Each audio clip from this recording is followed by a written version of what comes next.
Hi, everybody, and welcome to the Outlier where we play TTRPGs and have a hoot.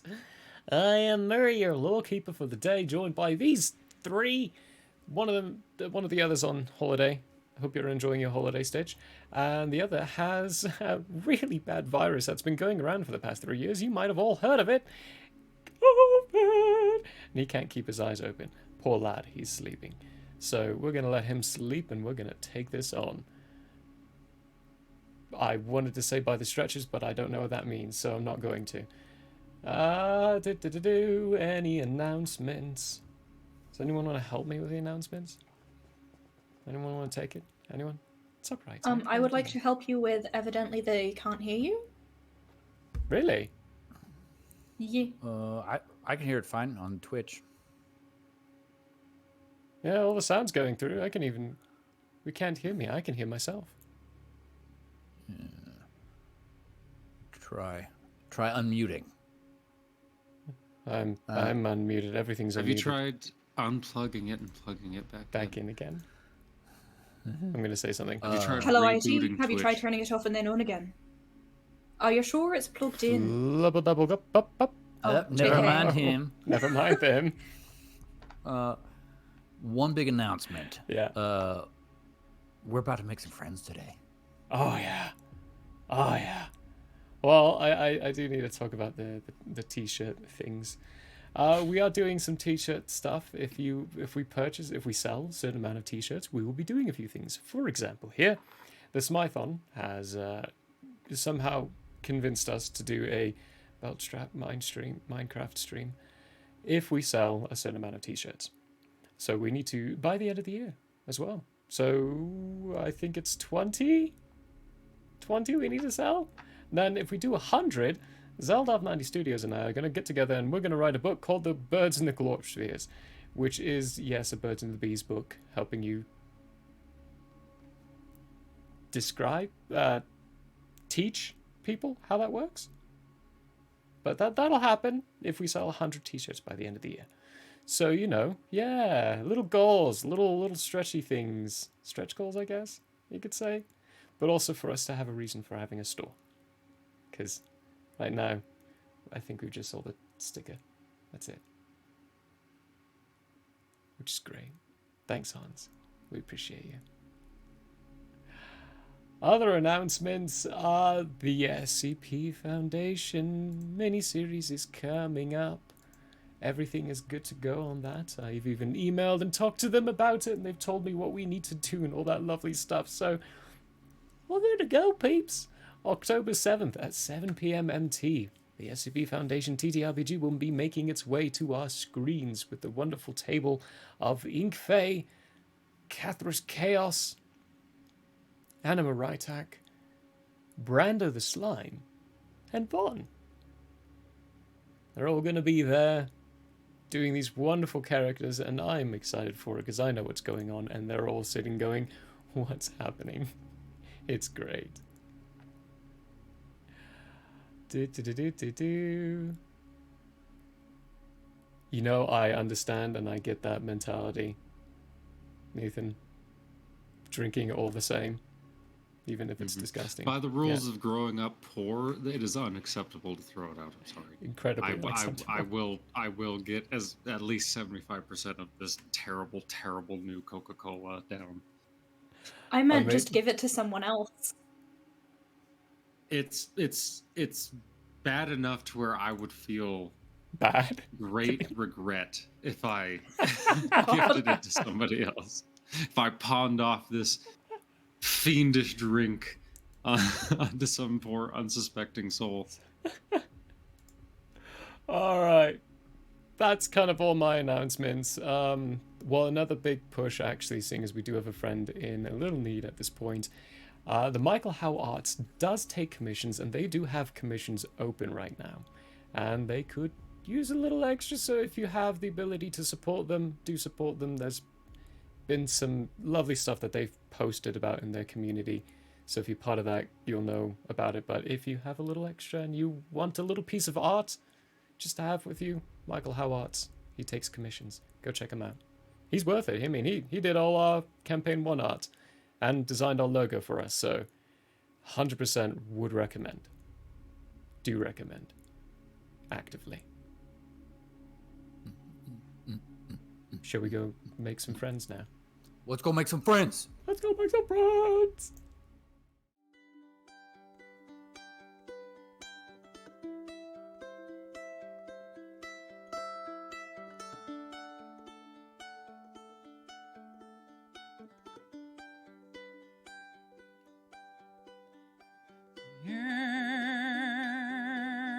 It is open, my friends. Battles have yet to begin.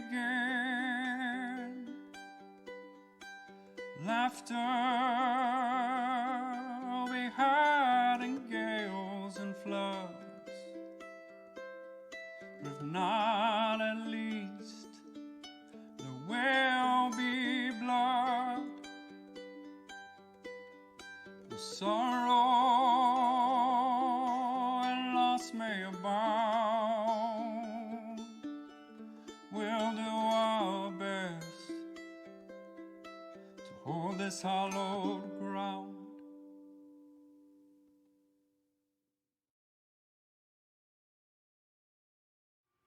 Hello and welcome back, everyone.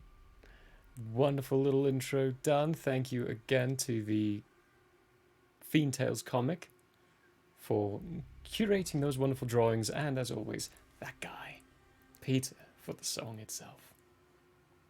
Wonderful people. Last week, on Chronicles of Nathriel, Iridai version, our second campaign, this wonderful lot finally established a hand after one of the players sent a letter saying BT and Company. So they decided we need a name. So they curated the name The Hand for themselves, as they have been a very helpful hand in every place they've gone, leaving a good reputation, even enough for a few people to be recommending for them to be upgraded to Class D guild members as opposed to just Class E. Good job. And there are 5 of us. And there are 5 of them. Yeah, so, one for each finger. Phalange. There we go, because... Does a thumb count as a finger? I can't remember. It's a phalange. I counted. We'll count it all the same. I always count it as number 1. Huh? Anyway. After... Number 6 for me, actually. 1 on this hand and 6 on this hand. It's all, I've always counted that way for some reason. 1, 2, 3, 4, 5, 6. Because this looks like 6. You know what I mean? In my head, for some reason, as a kid, like, it just, like, something about the shape is 6, I get it. right? Yeah. And then 7 is 7 upside down. That's how my child brain... That's brilliant. Okay, well, we've had an insight into our brains now as well. Sorry. Say Bear in. You learn something new every time. Every day. Every day. The more you know. They also fully dismantled an old lab that was created as a doomsday device from their research, seeing the need to dismantle it, and looted a ton from the location. Quite literally, a ton. As well as something that Altian has been looking for and needing for a device he's been creating. Wonderful artificers.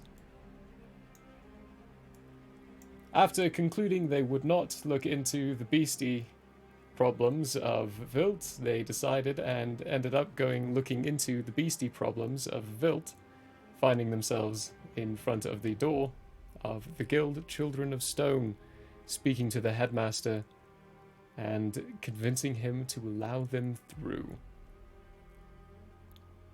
We last left off, I believe, on him casting the spell for all of you to be able to walk through the doorway.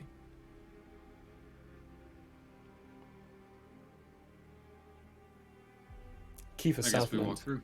he's very excited.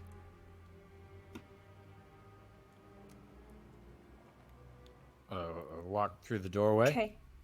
Couple of things. Are we still on 133566? Yes. Okay. And what is this guildmaster's name? Guildmaster's name? He has not given it to you yet. That would be why I don't have it then. Yes. Cool. Yeah.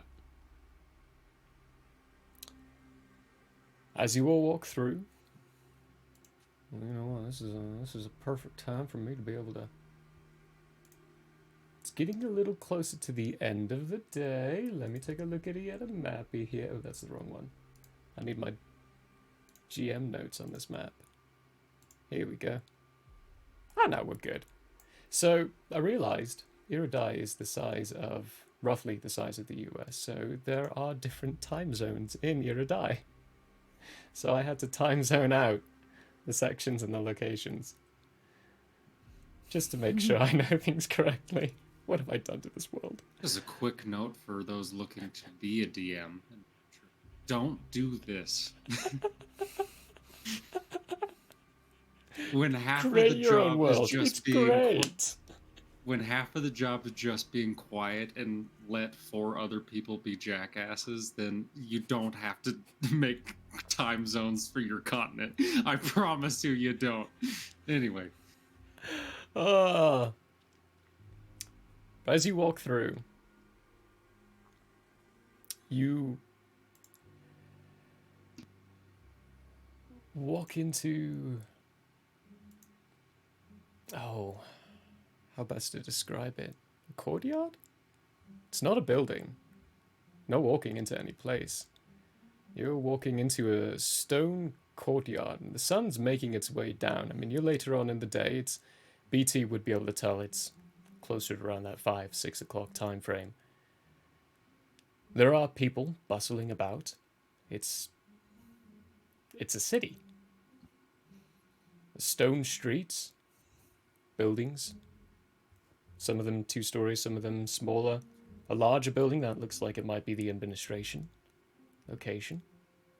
And just behind you is a very large stone, much like the one you walked into.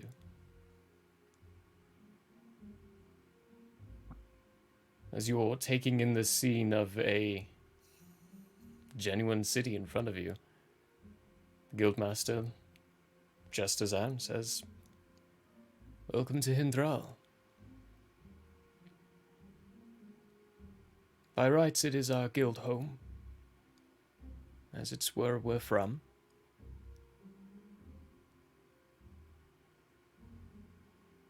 But this is not why you came here. It is not the city you're curious about. It is the happenings in Vilt. For that, we will need to... I suppose the best way to discuss it would be with the individual in mind."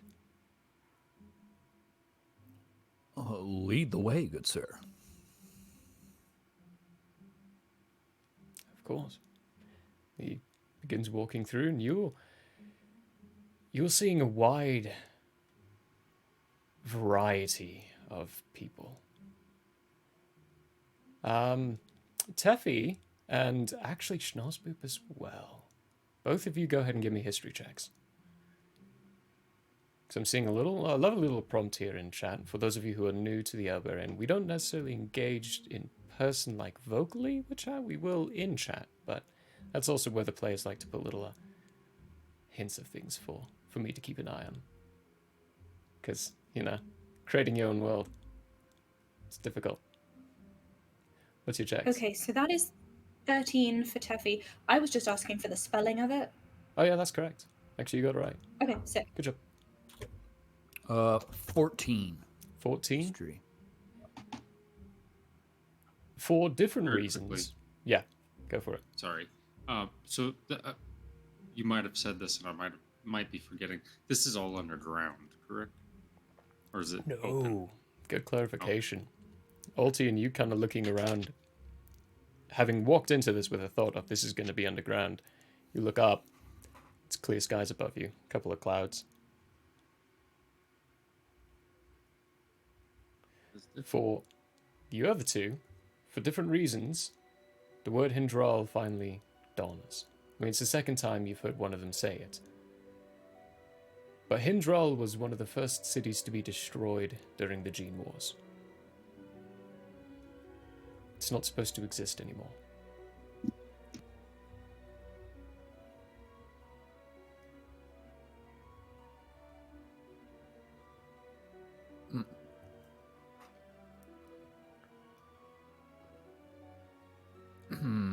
While we're walking, I will say to... Do I know this guy's name? No. Or just the Grandmaster? He still hasn't, just Guildmaster still. Oh. A couple of questions, if I may, Guildmaster. Yes. First, what is your name? Apologies. I have been told all your names already. It has not dawned on me that you have not been told mine. I'm... Just have to make sure I know his name myself. I am Archdruid Hamala Ordella. And I will put that spelling for you all in the chat here.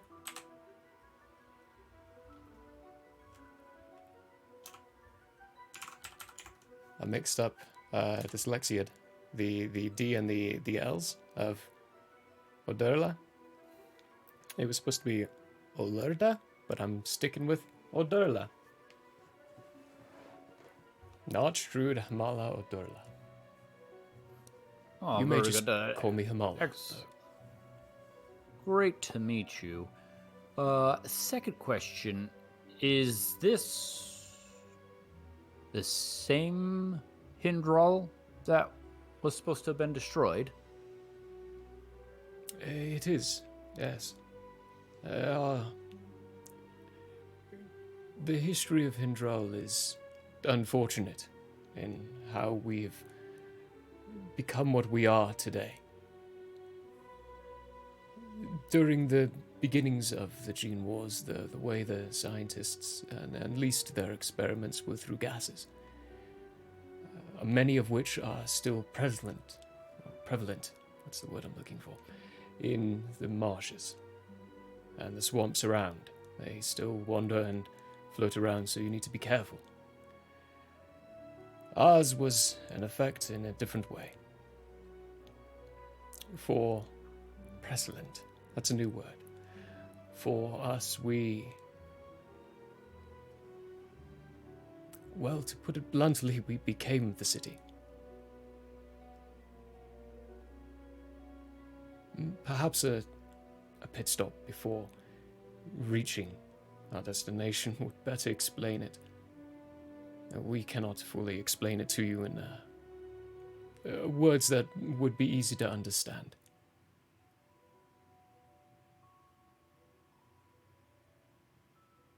Well, I'm definitely open to a longer story, but as you will.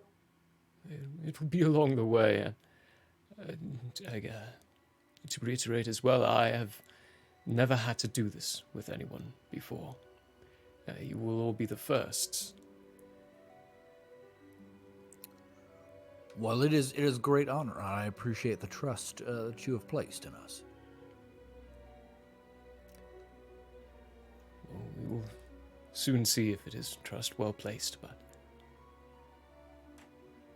Forgive me, Hamala, but I seem to have not exactly... I seem to have been preoccupied. What exactly have you brought us here for?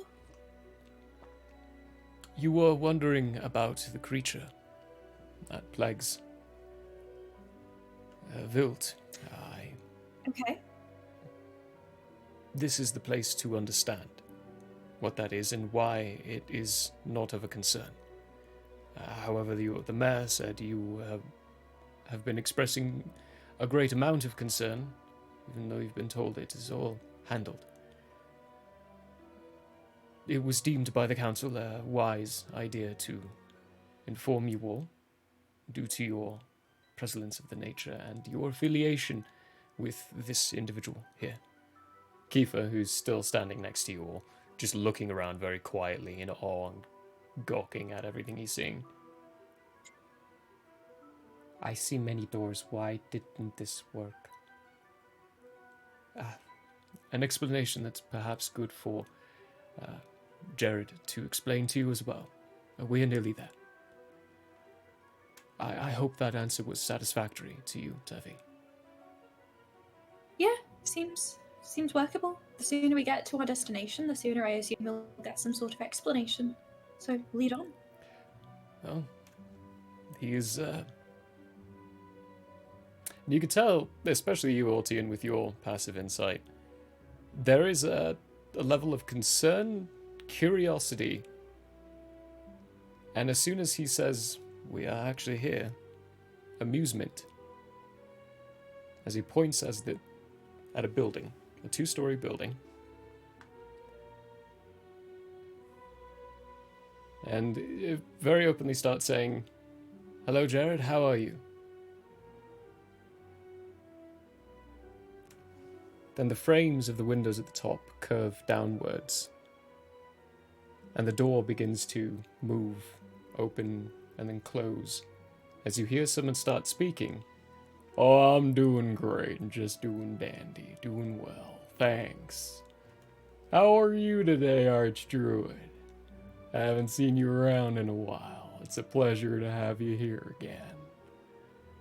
"I'm doing well. There's just a few people who coming into town for a tour of some kind." "Oh, I see that. Hey, how you doing?"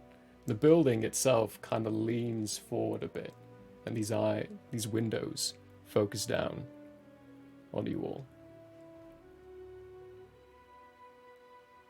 You look Tevis confused. takes 2 steps back and gets one of her blades in her hand. "Oh, as don't she's worry. staring at I don't bite. Unless you climb inside." Well, hello, Jared. We are Hey. the Hand, and I am Snozboop.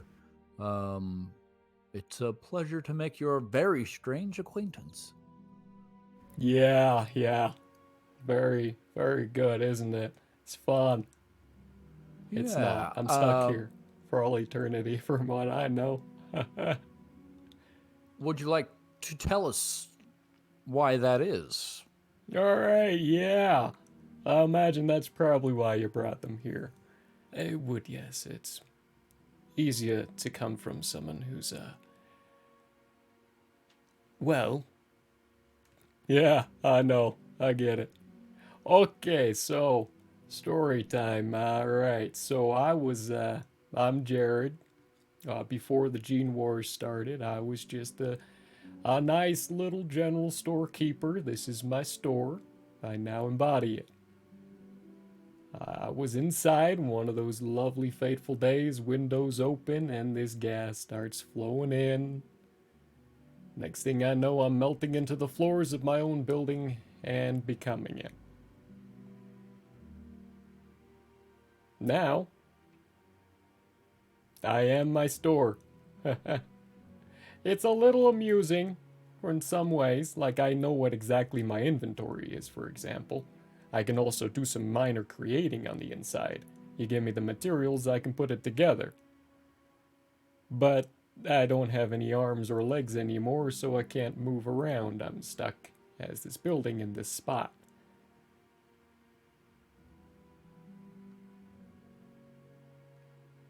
I wasn't the only one either, actually.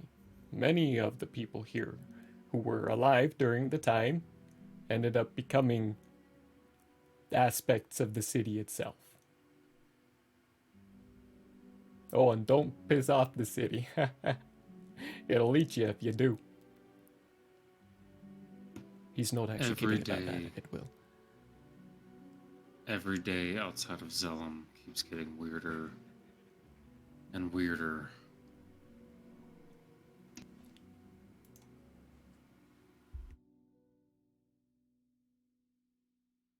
Yeah.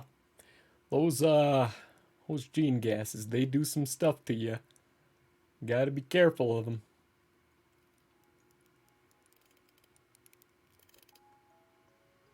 That is a very interesting tale, Jared. Archdruid, how does that connect to the issue at hand? No, he was just explaining our confusion. Mine. Well, my apologies, Altian. You are correct. It is more of an explanation, but it is the first step to understanding the problem. We were not in the city when this happened. we... don't worry, Archdruid, I got this. They are a result of the city. Like I said, don't piss it off. It's alive now. The city, in order to help all of us, because as you can tell, we can't move anywhere. We can't go out and venture out and do trade deals with other people. So the materials we have are limited to what we had. In order for the city and for us to survive and continue on and thrive, it made these guys.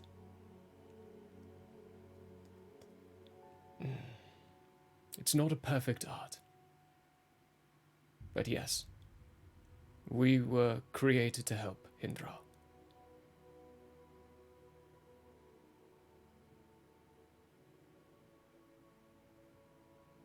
When you say we, you mean the druids or the abominations or whatever they are?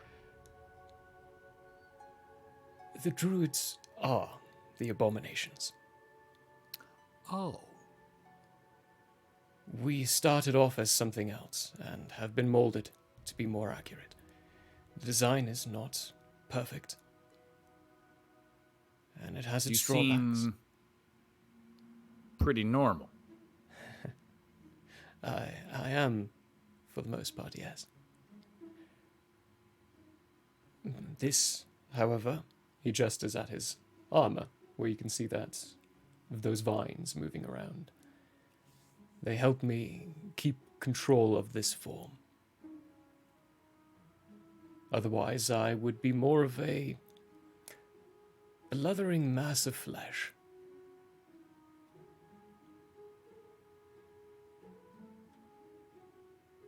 But, Jared, thank you for the introductions and for helping me. But if you all now, for further understanding, I think it would be good to see Silver. Lead on. He takes you further into the city, to an area that's more sequestered away. At one point, this building may have been a prison of some kind, but it's been retrofitted to something else. Getting through a couple of security locations, you end up in a bit of an observation location. There is a glass pane plane. Pane? Pane is actually the right word, isn't it? Screw the English language. What is wrong with us? What do we do? There's no one specific to blame. There's no one specific. I'll blame the Romans. Too many people to track. It is too many people. The shutters behind the glass pane get lifted, and on the other side, you can see, slamming against the walls, this malformed amalgamation of many-limbed, large-bodied, strange torso. It looks as though... It kind of looks like your human centipede, to be honest. Yeah. A masked, large, fleshy form. Multiple torsos, multiple faces. You hear that muffled, greatly muffled, cry. Now, I can't replicate it because I'm a human, and I have limitations behind my vocal cords, but it would be a cry that could send chills.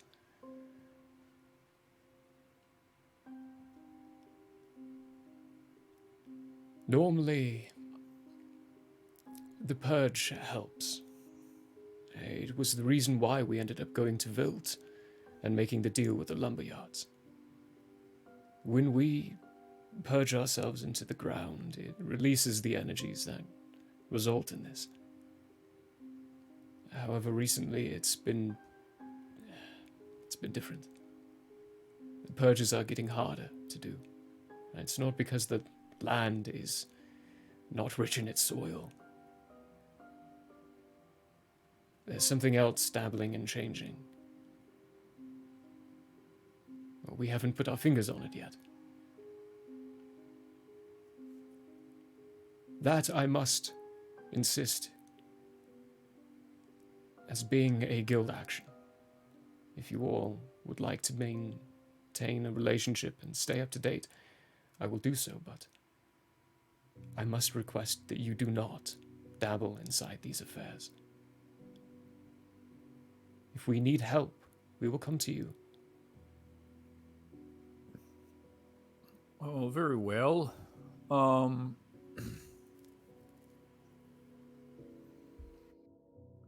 So, just for clarity, if you will, Guildmaster, so the city itself creates these beings, and you use purges into the ground and your special armor to retain normalcy, and you have this under control.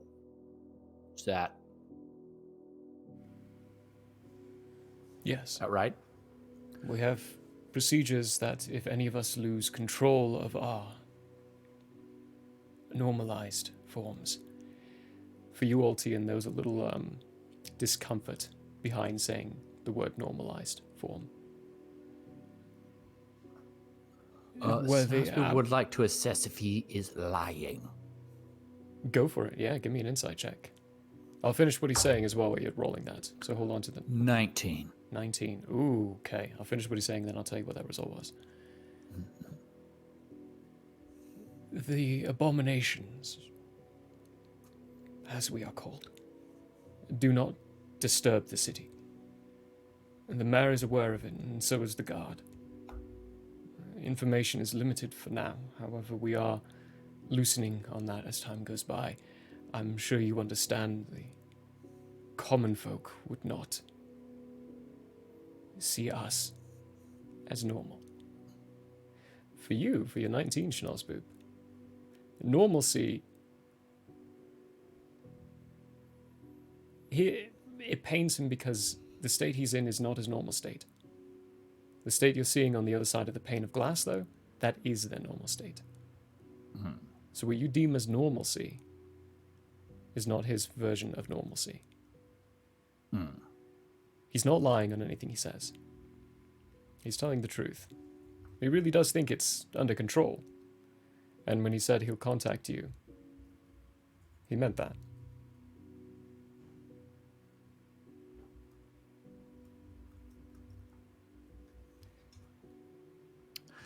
Interesting.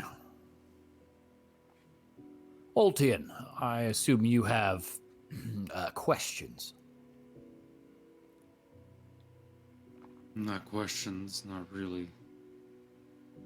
I'm just gonna tell. Voice mod's off. Is it off? It should be on. Yeah. No? Hold The on. command might not have gone through. It can be a little sticky Hello? sometimes with the mod. Oh. Hello? No. Maybe something we explore during the break. Yeah. That's very strange. It should be It's working. literally just working. Yeah. Weird. Sorry about that, Okay, folks. well, I don't have questions for the guy, not really. Let's try one second. Anyway, I was just gonna say, you need to stop hiding this. You need to seek out other people to help you. Because you don't have it under control. Or else the city wouldn't be shut down. It seems to happen quite a bit.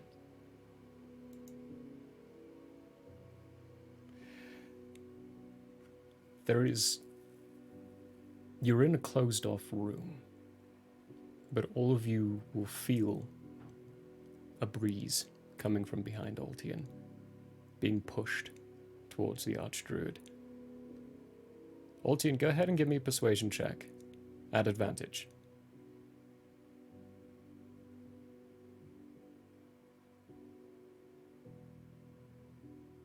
Oh, before you tell me any results, anyone want to help him?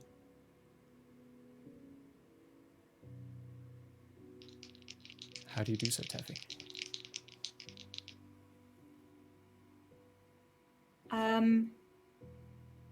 Just kind of standing silently next to, like, arms crossed, just kind of observing, but also agreeing with what he's saying. Just kind of, like, being on his side with his statement.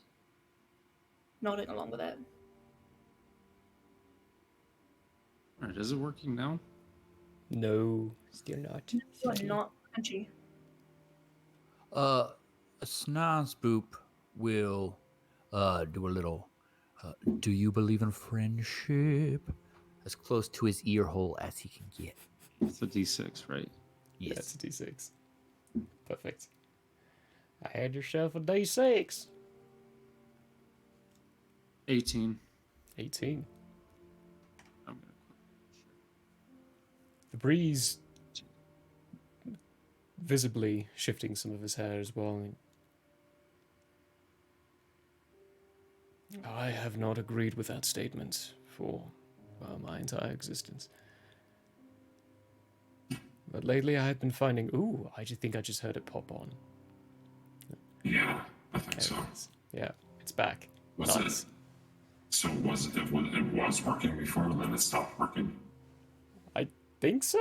I could be totally wrong, though. We didn't do a sound check on it beforehand. We forgot about that.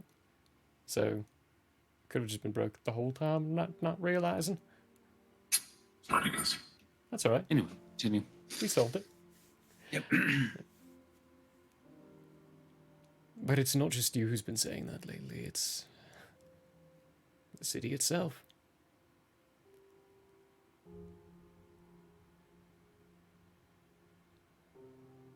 I think this is our first step into doing just that. We need help, though. I'm sure you all will agree that this, taking a glance at the glass pane, looking at Silver on the other side, who's still thrashing around, slamming against the walls, is not something society would typically accept. We're here for good, not for bad. This is a product of what we are.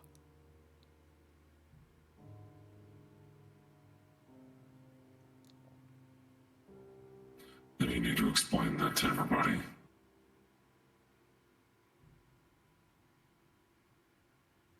We'll find a way. We'll help where we can.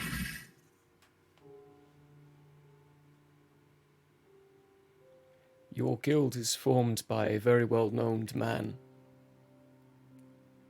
And perhaps we could call in a favor from him.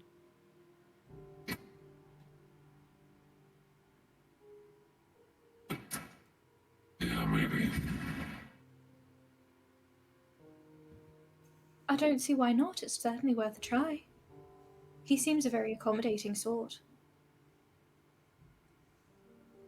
What favor is it that you think that Julian can help you with? His word of backing. His support that we are not the monsters that they may perceive us to be. It's his word that we need. Our side hope for showing you all this is that you would be able to put in a good word for us to him.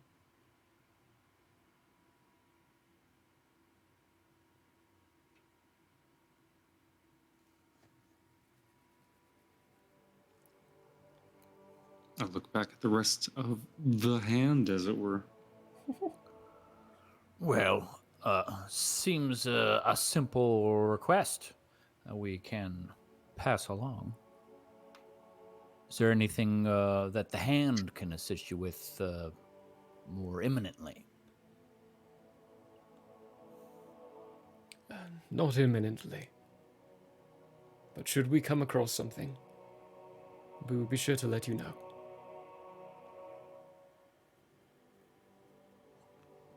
I Very may good. still be a little hesitant on trusting your group fully, however, I have been encouraged to, in all ways.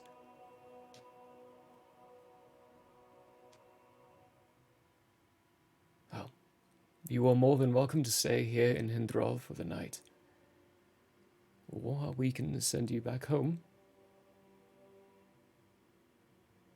Or back to Vilt, if you'd like. In my Wait. opinion, I think the sooner we get back to Palace, the better. But how do you intend to get us there? We didn't set up. Did we set up? You sent a lot We of didn't. letters, but you didn't set up a wood trade. Yep. Deal. Yeah. We still have work in Vilt, but maybe after they can send us back. As Tiffy is right. The sooner we get back there, the better. Well, they should be in closing operation hours. Finding the head of the lumber industry will be fairly easy enough.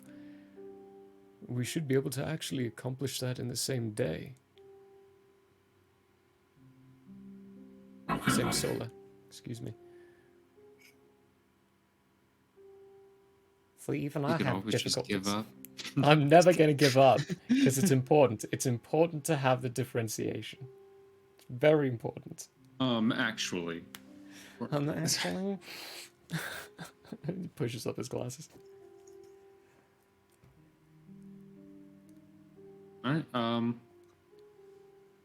What do you guys think? Table talk wise. Just stay here for the night, and then What time is it? Hey, the sun is almost completely down.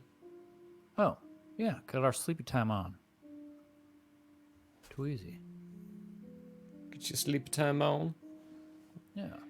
Lead the way to your most comfortable, well, beds, what have you, please. The most comfortable beds would be provided by Talia.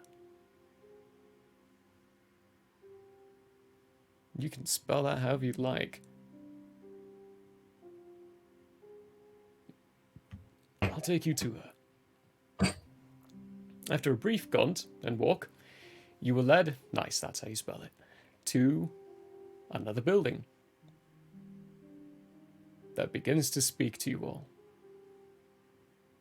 Hello, you all wanting to stay in a nice comfortable bed for the night? Oh, Yes, please. wonderful. Just leave yourself a silver on the counter inside and find yourself a nice comfortable bed and sleep. I'll make it nice and cozy for you. You just let me know what temperature you want your room to be and I'll make it that temperature. Teffy is going to kind of stammer a bit with concern before saying, I'm sorry, so you're sentient and you want us to go inside and sleep inside of you as a sentient building? That would be absolutely correct. I am sentient. I am the old innkeeper of this building, and now I'm in the building. And my Wouldn't that insides be- are for your leisure, should you pay. Wouldn't that be uncomfortable or ticklish or something? Oh, I if you choose the hate right to be room, an it's a little ticklish, but usually it's fine. Very good. Could I have a receipt, please? A red carpet protrudes out the front door, with a little tiny piece of paper pinched between two pieces of it. Well, very good. Thank you. Pocket that receipt and drop a silver coin and go on inside. The carpet curls up as you walk inside, and when you get in there, you see the carpet flutter and fold underneath a couple of floorboards that close up just as you're walking onto them. It looks real comfortable inside. Right. 64 degrees, please, for my room. And then Snozzman's going to go to sleep. And it's 64 degrees, probably the most comfortable sleep you've had in a while. My old bones appreciate it. The bed's really comfortable. Oh man, it is the perfect softness. It's like that Tempur-Pedic, hashtag not sponsored, Beds that you can yet. Hey, Tempur-Pedic beds, you want to sponsor us? We'll Think shut about up. I'm gonna look at Teffy and say, Is this your first time in a sentient house, too? Yeah, it's my first time inside a sentient house. She's gonna rummage around, pull out a silver, walk in and just like gently place it on the countertop because she doesn't understand the anatomy of this person house, and she doesn't want to be just like punching their organs. So she'll just like gently place one silver on the countertop. The countertop, the board you put the silver on seems to just flip over very quickly, and the silver disappears. She's gonna kind of like jump back a little bit. You hear your friend already paid, but thank you very much. Oh, I thought it was one silver per person. Sorry. For a whole party. Am I standing on her tongue? Am I standing on the red carpet? Just a little bit. Okay, she's gonna step aside. And she's going to just kind of look down and say, "Oh, I'm so sorry. I'll That's just quite go all right. find a bed then. All right. Bye-bye." Just like tiptoeing, extremely uncomfortable. With that, and then she's gonna turn back to Caleb and be like, "I guess we just choose a room and hope it's not an important part of her body." Try not to think about the rooms as being, parts of a body, please, because that makes it much more uncomfortable. I've just heard some stories about other sentient houses. I've never been in one, but I've heard stories about a sentient mansion, and I still quite haven't wrapped my head around that one. So this is something else. Oh, so you read the same? Are you talking about the children's story? A haunted mansion? The one where the food is made of house, and the house is made of people, and the people's made of food. That one that was in a collection of short stories, right? I think so. It was just a bit alarming, and so this. Loud. I don't quite know how to operate here.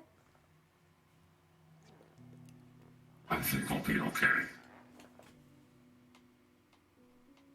Okay. This doesn't seem like a house that is consumable. But the house is people. Talia, would you tell us if we're doing something uncomfortable? Oh, yes. I'd let you know if you're doing something uncomfortable, but so far you're fine. Okay. Okay. we both, I guess, get a room. I don't know what else to do here. Are BT and Zara with us? Can Zara fit inside this house? Zara can. Zara. BT How being dare the difficult you one. body shame Zara. No, sorry, I meant can BT fit inside the house? BT, so when you look at it, they can't. But you will hear, oh my, I have to open my mouth a little bit wider for you. And the door frame will stretch to be wide enough for BT to enter. You're going to challenge me that hard. You're going to take away cursing and then you're going to say that sentence. Teffy's just gonna rub her temples and walk away.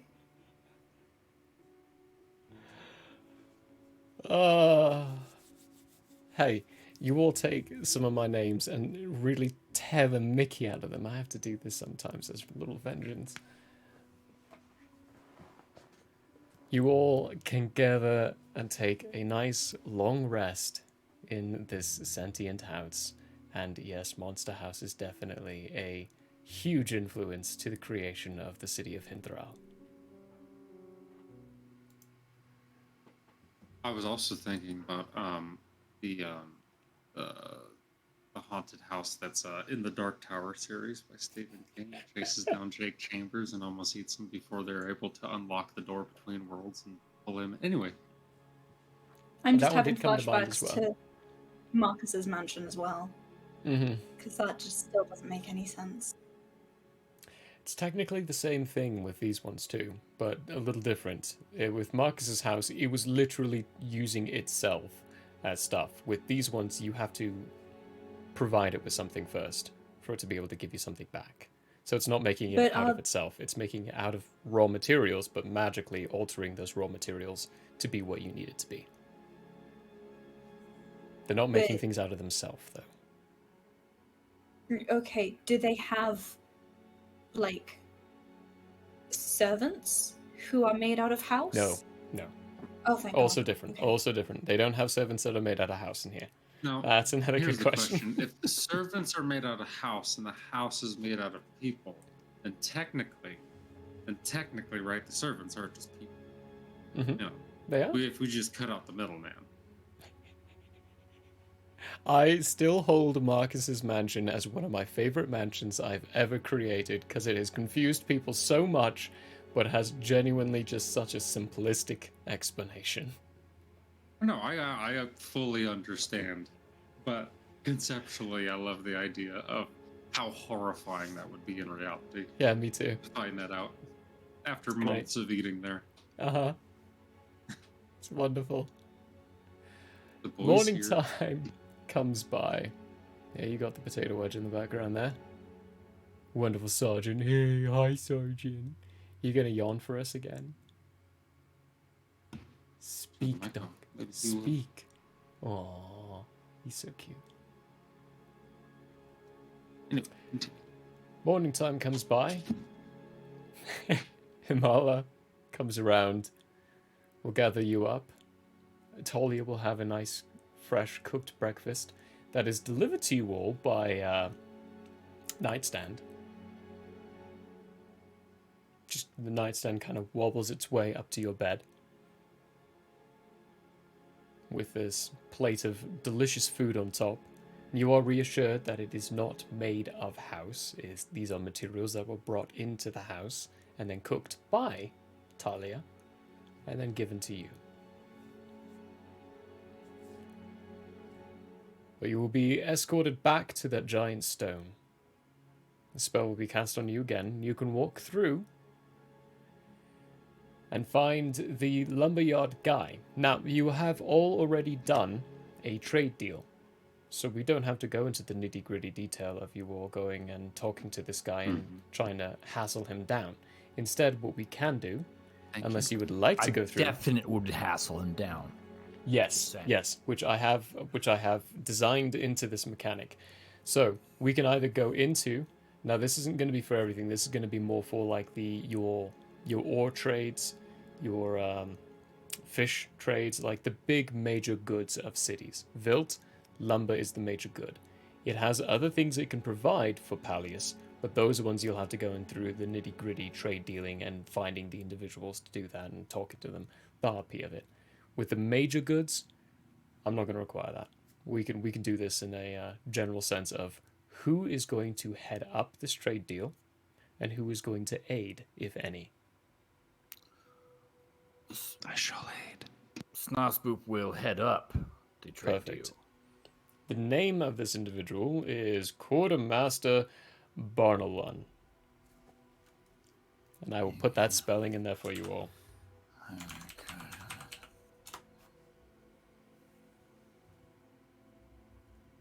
They call him Quartermaster just because he manages all the shifts. And the trade of things. But you will be able to acquire the wood that you need, plus a little extra for Pallius. Go ahead and give me that persuasion check. With advantage.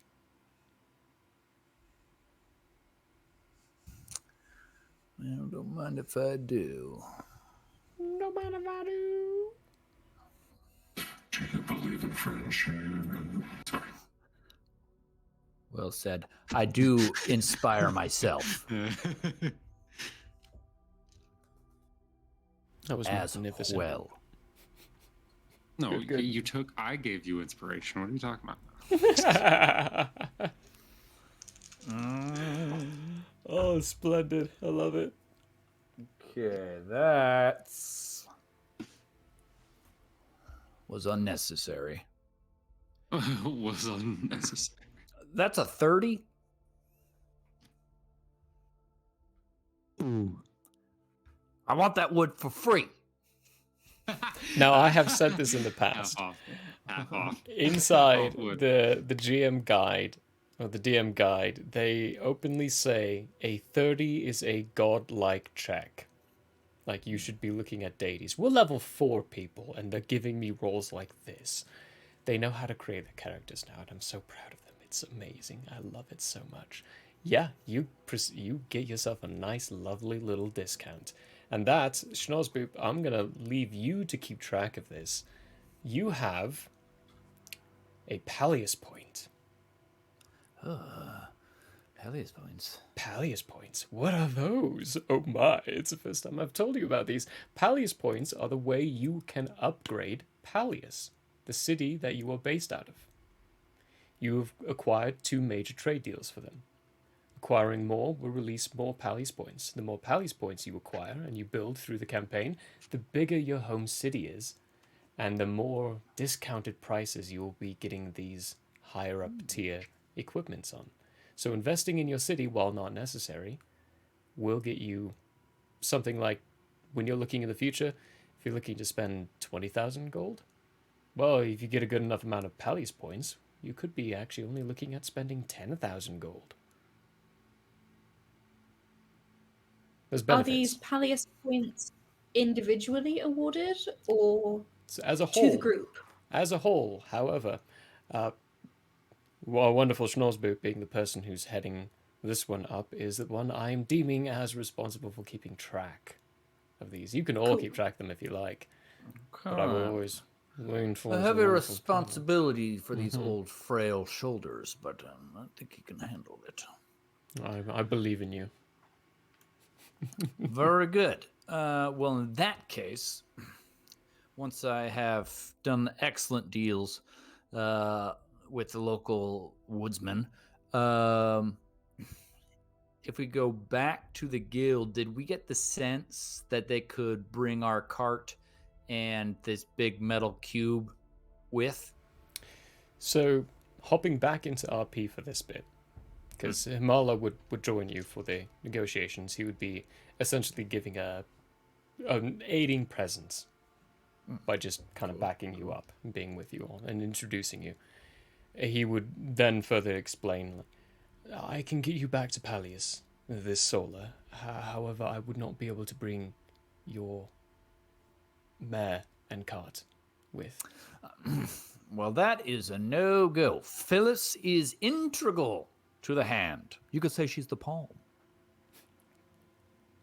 Well, you do have a shipment for lumber being sent to Pallius. We can always arrange for Phyllis to be included in that shipment. Just options for you. By all means, take the time you I'm need. going to step outside and speak to Phyllis. Okay. That was the original plan. Wait, He has a mind of his own, doesn't he? He's going to come back in like 2 minutes later and it's like, all right, Phyllis has agreed to wait here. Oh no, I'm fully prepared for an RP with Phyllis. Has Phyllis agreed? Has Phyllis actually agreed? Let's RP this out. All right, Schnorzbeck, fair you're enough. going to the mayor, Phyllis. That's going to be an animal handling. Let's. Phyllis, Snozboop here. We have formulated a plan for you to be picked up by airship and taken back to Pallius. This would be a much shorter trip, and you would not have to carry anything particular, so it'd be, not as hard for you as well. That being said, we will have to, be gone. You won't be in our presence for some amount of days. What do you think about that? Phyllis just stares blankly off into the middle distance as a fly lands on her eyeball.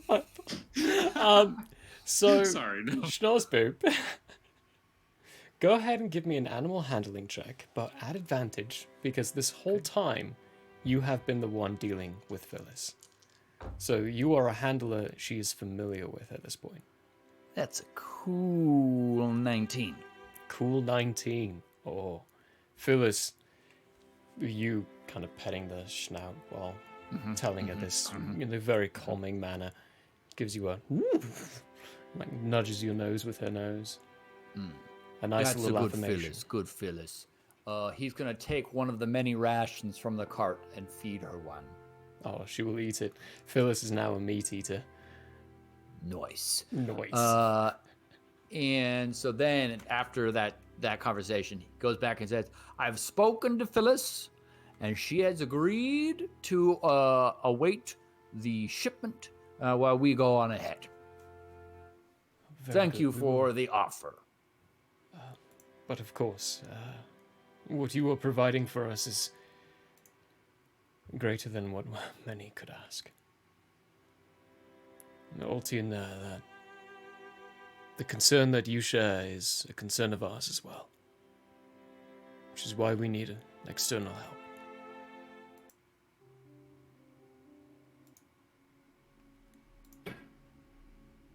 If you are all ready, though, I can have you in Pallius. Very good. Let's do it. Hey, We'll get back there before our notes get to anyone, but yeah, let's do it. yeah, you all sent out a lot of letters, which actually... And then immediately left. And then immediately left. I know, it's great. I knew this was a possibility the whole time, but I didn't say anything because I was like, I'm just gonna let it happen. Why not? Let me figure out. Because you've got a general...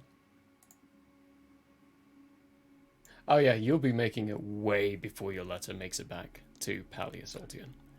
As far as you, Schnauzboop, you've got one more solar before yours makes it back to Astrago. Because you foxed it. Cleave it's fast. Foxing it is faster.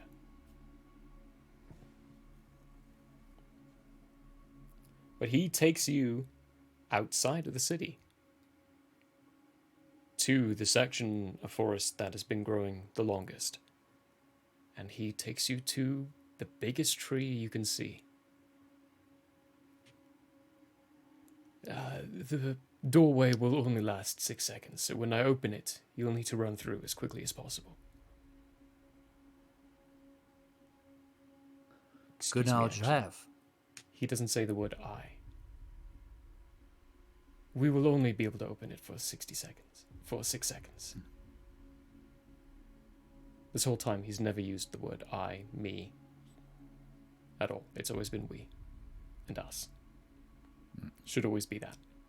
So if I say I or me when I'm not being him, that's a mistake on my end. Very good. We await you. It has been a pleasure to meet the hand. In the The future, pleasure is all on our end. should I be saying it's a pleasure to meet the hand of the three watchers? Is If that you why prefer, or the hand, either way. I look forward to hearing about your career. Or we look forward to hearing about your career.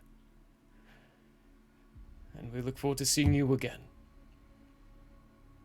He puts his hand on the tree, and the bark itself seems to split and open to this open pathway to a very familiar location just on the outside of Pallius. Running through. Running. Nyom. Yeah. Running. Meow. Meow. Everyone running Passes, through. Boy. You run through this doorway, find yourself on the outside of the western gate, excuse me, getting my directions mixed up again, western gate of Pallius, and look back to see the tree that you just walked through, closing up, with Hamala on the other side, holding up his hand as the doorway Is closes. Kiefer still with us? No, he actually stayed in Hindral. Okay, that. Yeah, he split off from you all fairly kind of fairly quickly, and in his fashion, didn't say a word when he did it.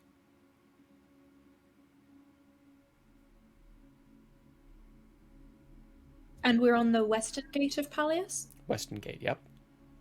Sick. Ooh, Western Gate. You all successfully cut off basically 2 lines of travel.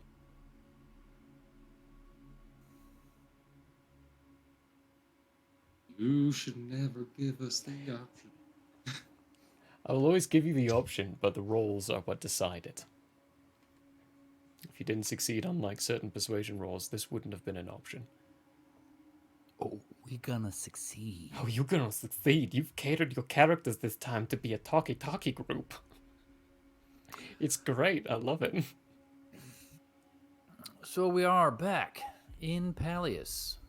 Head up to the 3 Watchers, saying hello to everybody on the way back.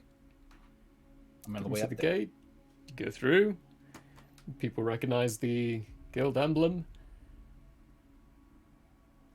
Heading on back to the 3 Watchers. Let me move your mappy map. Mesh map. Let me move this there as well so we can be more catered to a specific location. You are still early in the day, early in the morning. As you're climbing up this hill, you can smell the scents of the bakery. You get up to the location of your 3 Watchers building. You're earlier than most, so at this point, there aren't very many people in here. I mean, okay, so let me pull up a list and let me actually grab the list of individuals who would be still here.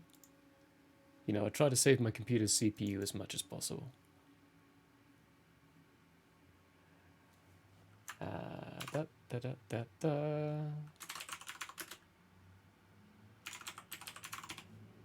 Ooh, our little flashcards in the center.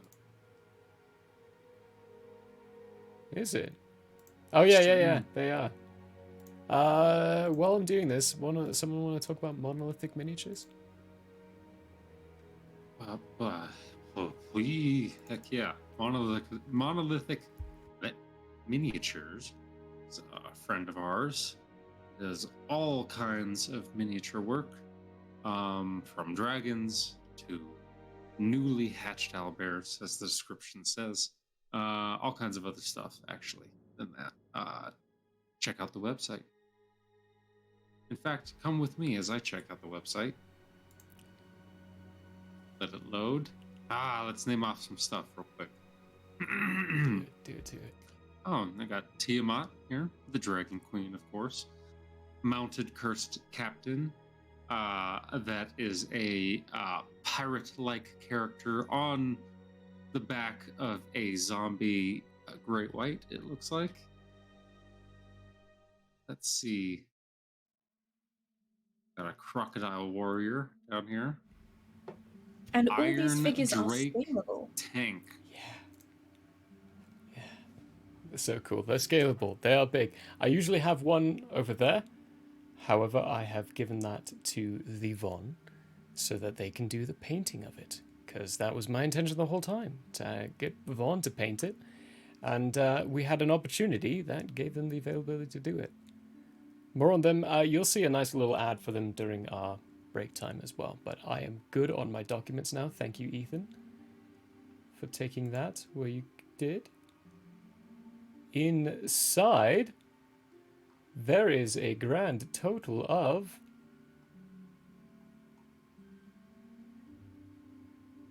I believe it's just 3 people. Yes, it's just 3 people. It's the blind mice. That's all that's here. Hello, blind mice. One of them looks up from their breakfast and... Oh, hello. Yeah, well, you're back. How were your missions? How did they go? Smashing success all around. Many friends made. Came back in record time. And you can now call us the Hand if you'd like. Oh, wow. You even came up with a name. That's real good. This is Ringtail talking to you. Yeah, that it was good to hear. Real good to hear. We've just come back from one of ours as well, and it was a good success on our end too. Very good, very good. Is Julian about? Yeah, he's in a meeting right now. There was a person who came by asking to meet with him. Weird looking guy. Uh, I don't know. To be honest, it drew a little concern from us. It was a little stressful. I see. Well, where is the meeting happening? Inside his office. Very good. Thanks, guys. What did this man look like? The one that gave you cause for concern? Well, he looked like an elf of sorts. But he came in with two other people. They were dressed like they were in black leathers, black cloak, like they could stay in the shadows, like that. Those kind of people. But that wasn't the creepy bit. The creepy bit with their eyes. They were all black. What was like even the sclera were black? Even, yeah, all of it was black. The only thing we could see of coloration was the iris. Just kind of put us on edge, you know? Yeah, understandable. Alright, well, I'll let you fellas hop back to your breakfast and we'll have a bit of a poke around, I guess. Snoz? Very good. Great question, Steffi. Very good.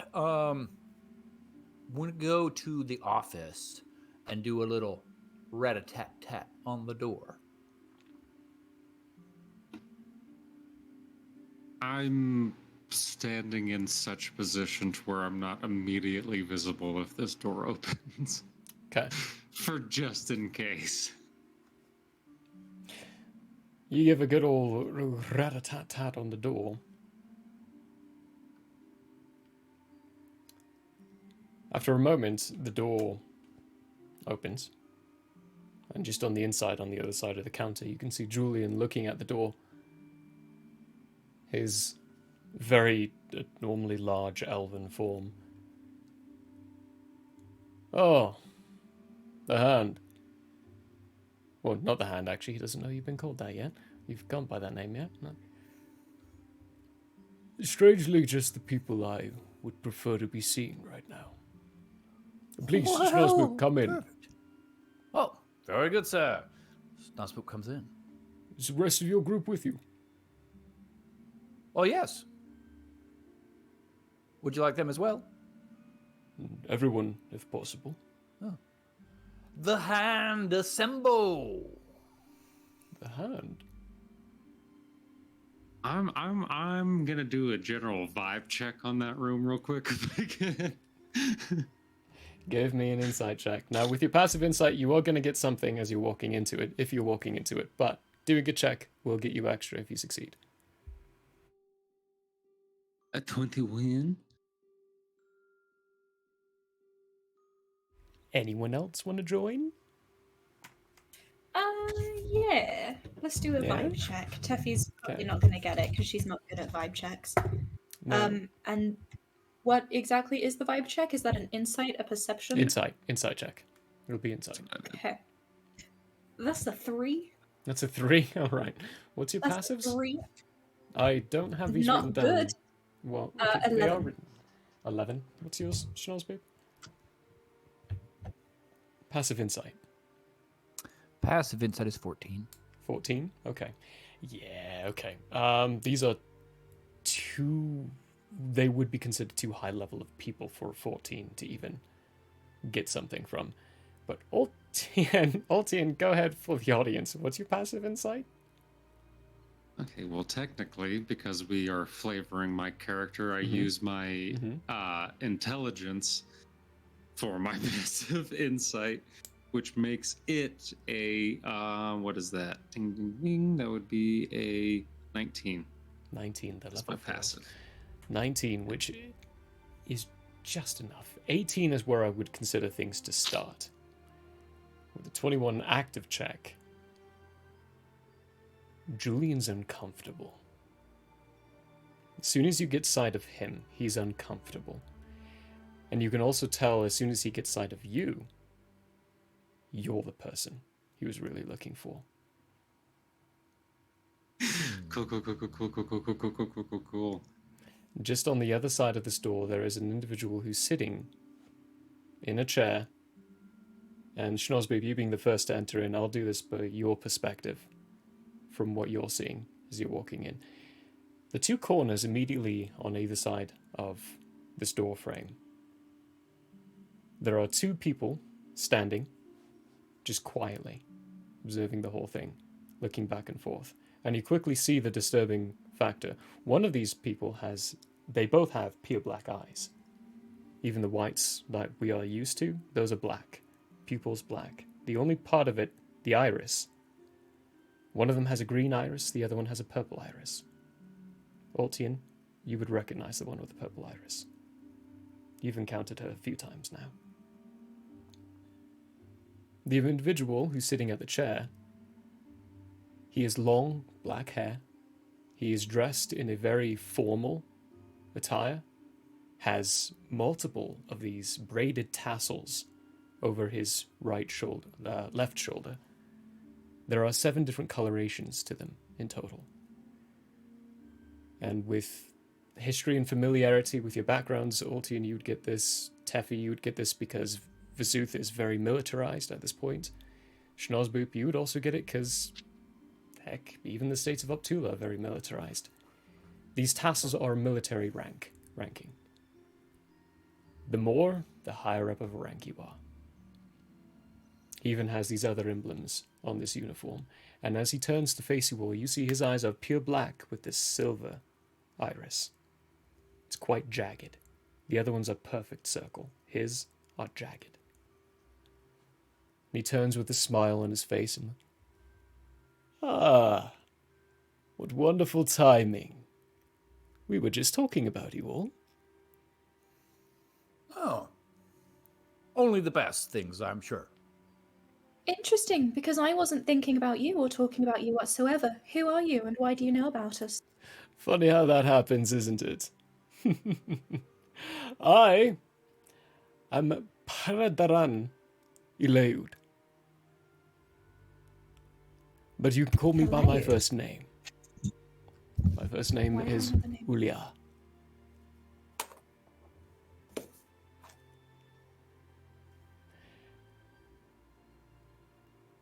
These are my constituents, my guards, so to speak. The Haradaran is the head of the Order of the Aleuds. We are from Quela. What we bring ourselves here for is some particulars that your guildmaster is aware of. So there are a few things that we need to talk about. But please, find yourselves a comfortable place, and once we're in, I will need to close the doorway up.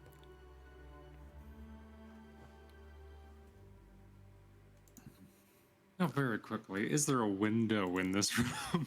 There is no window in this room. Oh, shoot. That T is supposed to be an L. Sorry, my finger, for some reason, I put a T instead.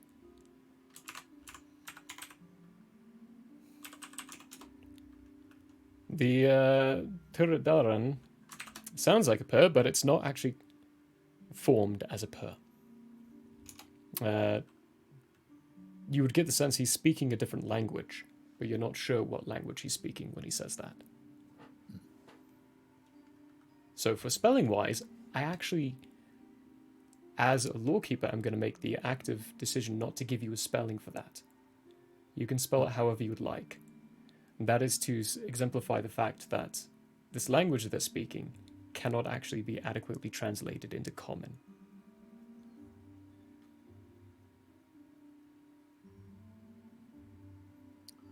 Snazboot finds a comfortable chair and has a seat and listens.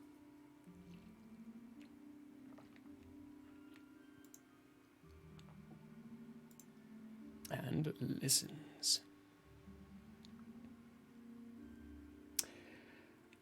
For Teffy, that question you just put in chat, that's going to be answered here in a moment. Hopefully. Sick. Yeah.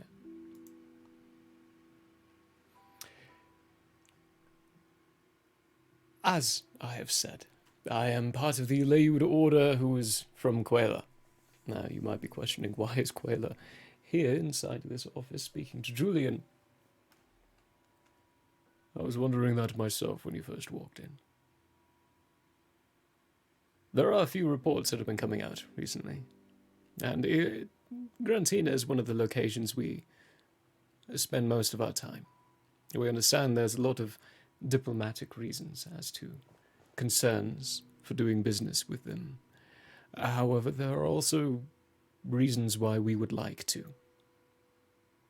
There is an ordeal going on in Grantina that I'm sure you all would be very aware with, having travelled with this individual here, Altian.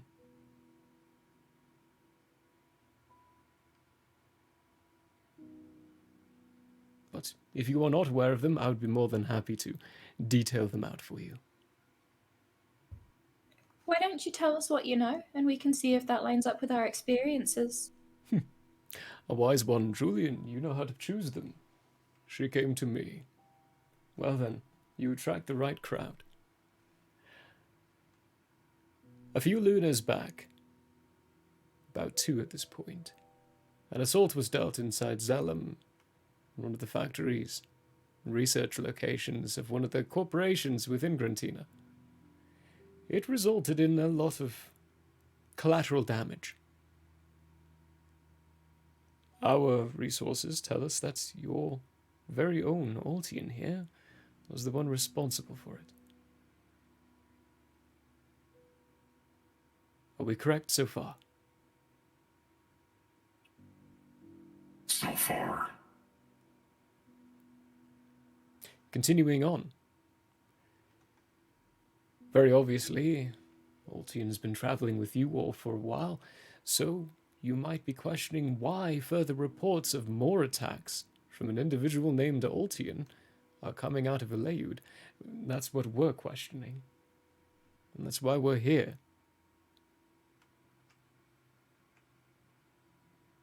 That can't possibly be you. So then who is it? A rhetorical question. We're not actually asking you to know. I don't think in any way you would. Oh. Do you? Okay, you as the DM said that I recognized that the one bodyguard. You do, yeah. Is it who I'm thinking of? Who was? It's the last one you talked to, yeah. She paid you a visit in the street side alleyway recently. Yeah, but was she also the one that was at that meeting? Yeah, yeah. Okay. 3rd time you've encountered her. Why don't you ask them?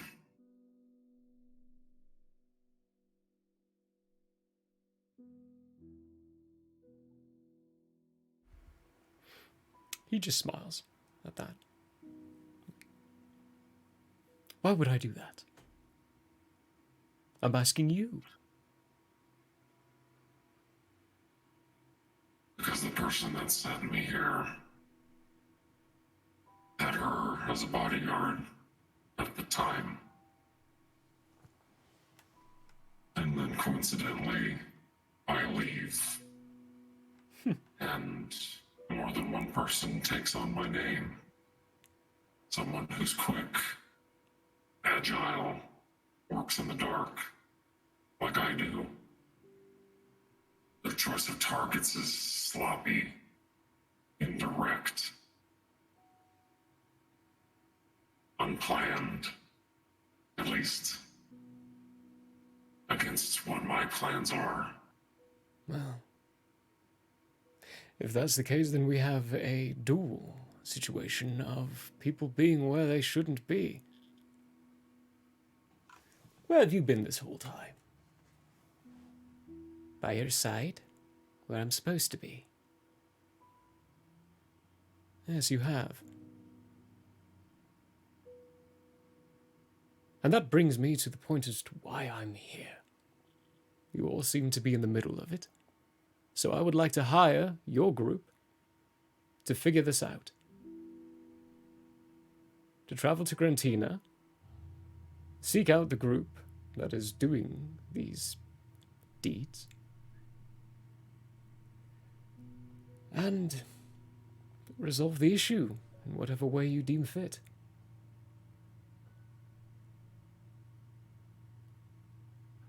Well, that seems very open-ended and doable, for sure. If you wouldn't mind, could we have a discussion alone with our Grand Master, with you not in the room before agreeing to this? I would be more than happy to give you all the time you need. That is my proposal, though, and I have already given the details to your headmaster. I would be happy to leave this as a discussion between you all. He stands up from his chair, standing at a nice 6'5". He's fairly tall. Very politely leans down to you, Schnorsboop, and offers out his hand to shake. It has been a pleasure meeting you. Oh, and great to meet you too. Hopefully this is all come together and we'll be able to assist you in this. I look forward to the results, and greatly look forward to working with you all in the future. He walks over to the door. Very good. Opens it up. The two guards with him walk right behind him, leave out the door, and as soon as it shuts, the door disappears. And Julian is very visibly just staring at you, Altian. I do apologize. I sent a message, but we're much quicker than I'm returning.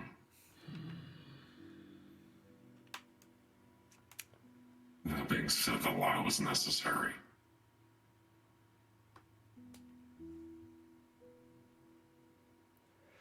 Schnorsboop, Tuffy, Zora, and BT. You've been traveling with him for a while. Why should I be trusting this man still?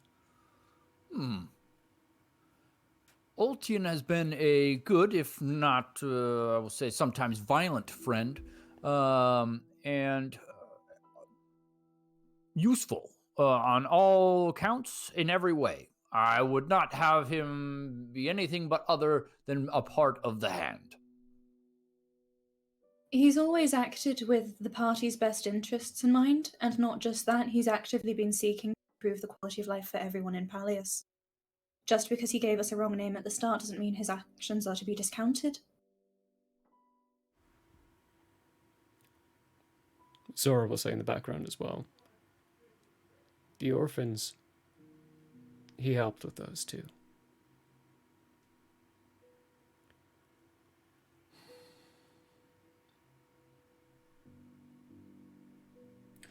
I've dealt with the Aleuds before. I don't like them. They're always after something.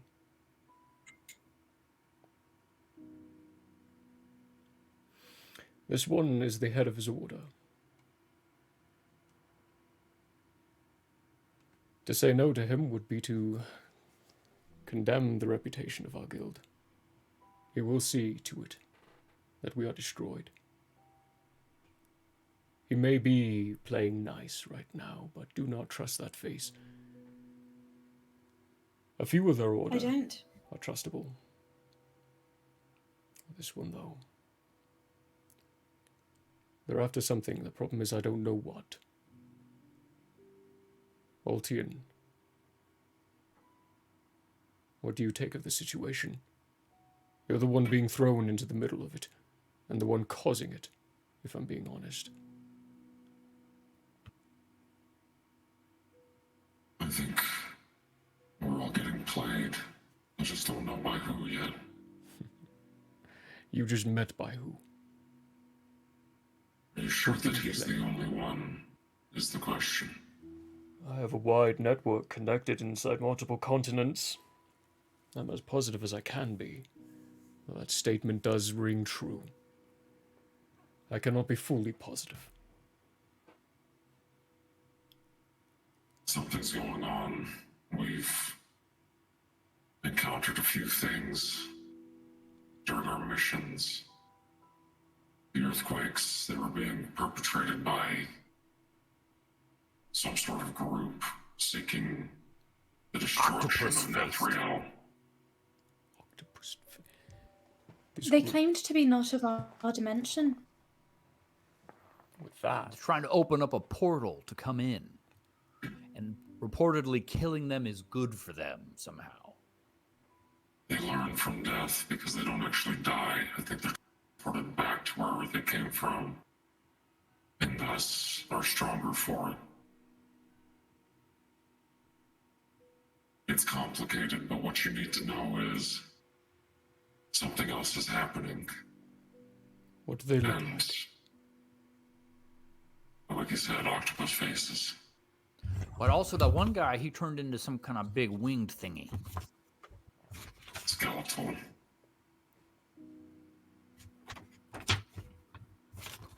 Give I them wrote down great, exactly what almost they look like. photographic detail. Oh, Teffy knows. Teffy knows exactly. Yeah, Teffy has drawings Teffy as well. Teffy is rummaging through her book to find the notes. specifications. Yeah. No, I'm the one with sketches. You just got pages and pages of descriptive notes. That's what it is. I do, yeah. Excuse me. Okay, no, after that. So, they look like lizard people, but they have weird tentacle beards. They're resistant to slashing, and the beards are grabby and poisonous and icky, honestly, if I'm being fully honest with you, Julie, and they're gross. They say they're not from this realm. They want peace here before they come over, and they do what they want. And they say even the messengers of peace are puppets, which I'm not really sure about, but very, very all around ick. I will say, to follow up on that, I discovered that my loot gets its magical properties because a gnome I once knew was tortured by a red-skinned, horned, winged creature, and some cow put into the instrument, thus giving it its power. So I think it is possible that they are somehow connected in that way that I haven't figured out quite yet, but it's another step.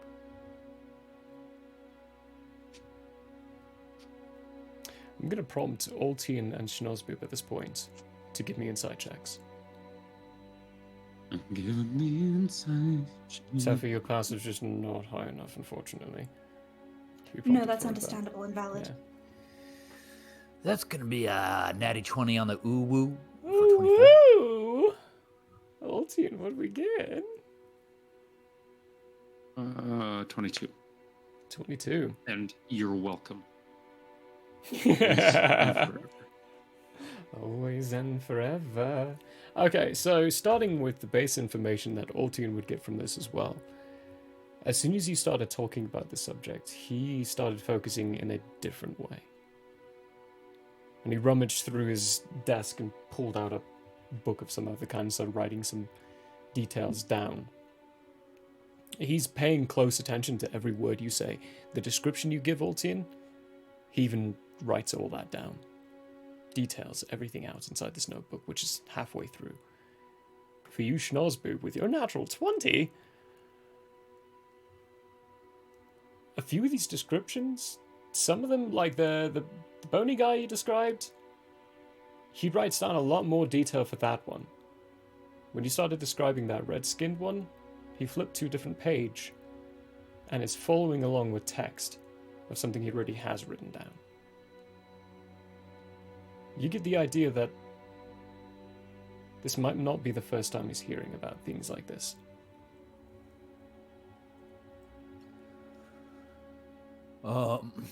Additionally, let's see. We succeeded in Wilcom. Nothing really to report. Everyone was happy. On the way to Vilt, we stopped in Estrago. There was a serial killer that was using gene splicing or something. He was taken care of. But it led to some information. He was making a Teffy. What was he making? It was like a carousel filled with people. He was making a carousel out of his victims. He was freezing them in specific poses that he had researched. He was trying to get the notice of someone he'd heard of before.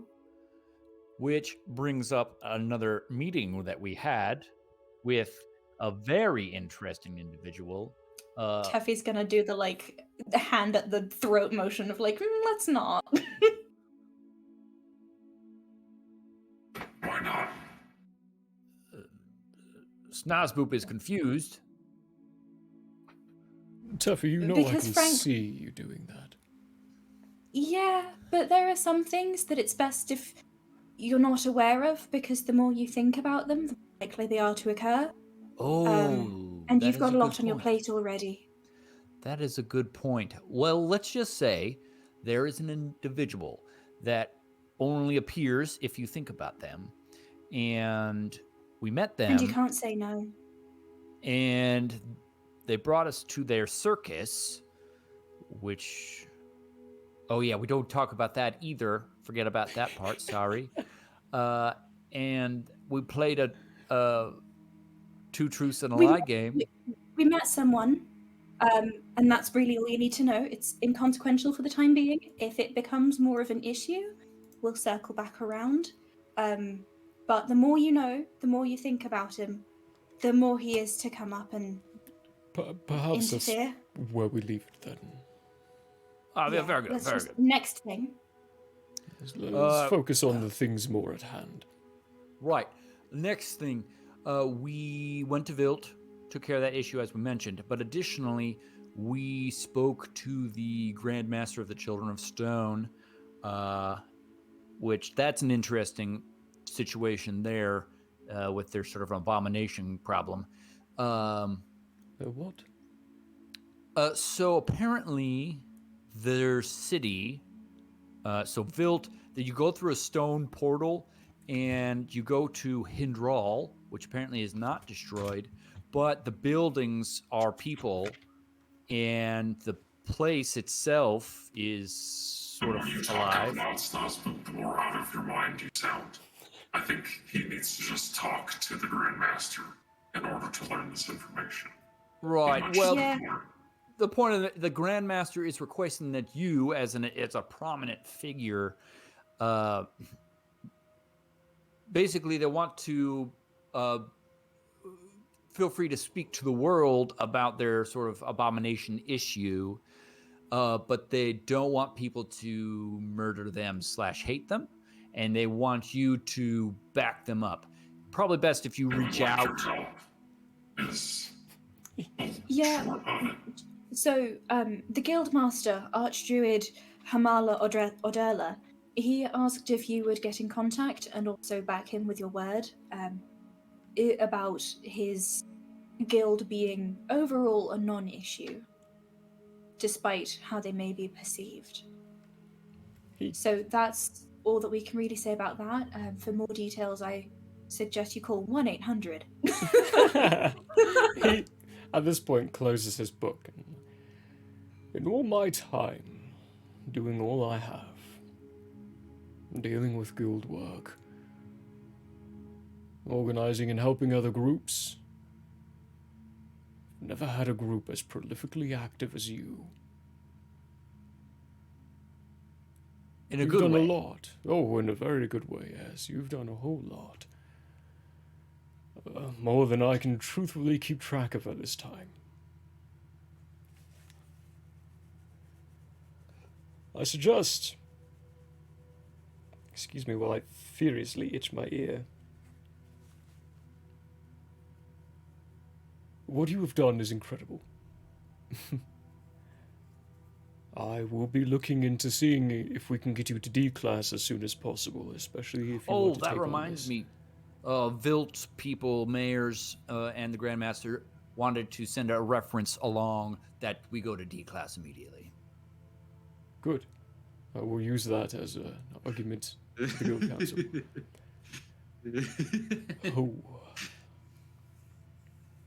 Oh, also, not exactly Oh, a no. quest that we did, but the lads here did arrange a lot of shipment materials and also like workers to come to Pallius to help out with some of the shops. Active We've to been know. a busy bunch, I tell you. You have been, yes. Very busy. It has been some time since you've been back, but I didn't think this much would be done. I am grateful. Truthfully, very, very grateful for how much you have done for our guild. You've already spread the name out quite a bit. But I think, if I'm to be perfectly blunt and honest, I think we've become more distracted with side things and have lost focus to the thing that is more prevalent at hand, which is the At issue hand, of how's that? Grantina. You have aptly given yourself a name.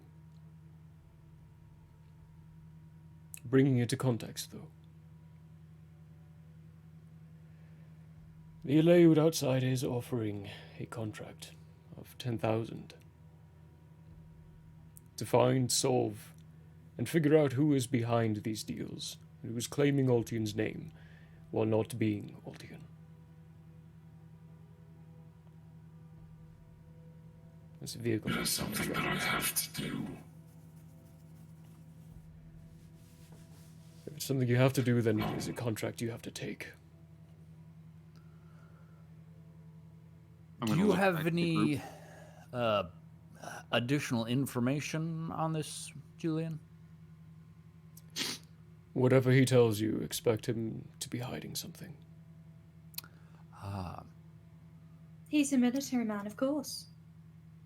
I'll do whatever Altian says, because ultimately this is about him. just between, you and I, Julian, would you say that it would be ill-advised to sort of pilfer through the individual's documents and or belongings, looking for additional information? Yes, I would say it's incredibly ill-advised to do that. Mm-hmm. This particular Aleut you are speaking of is the second in command of the entirety of Quela. So, an insightful, perceptive type of fella. Insightful, perceptive, and also if you are caught, you are bringing not just the guild system, but the Balashtar Kingdom into line sight of an act that would be very illicit by the Qualan standards. Very good. Gotcha. Okay, then. That's good to know. Thank you for that. Appreciate you. Ultian, Tevi, Zara, Big Tin, any questions? No questions. Oh, It's not I for had Julian. an unrelated thing. If Tevi, if you didn't have any questions. No questions here. Very good. Snozboop is going to go into his pocket and bring out a lot of receipts and says, where do I bring these? Oh, you can give those to me. Oh, very good. Let's see. Let me just do a full count here. Let's see here. A full count.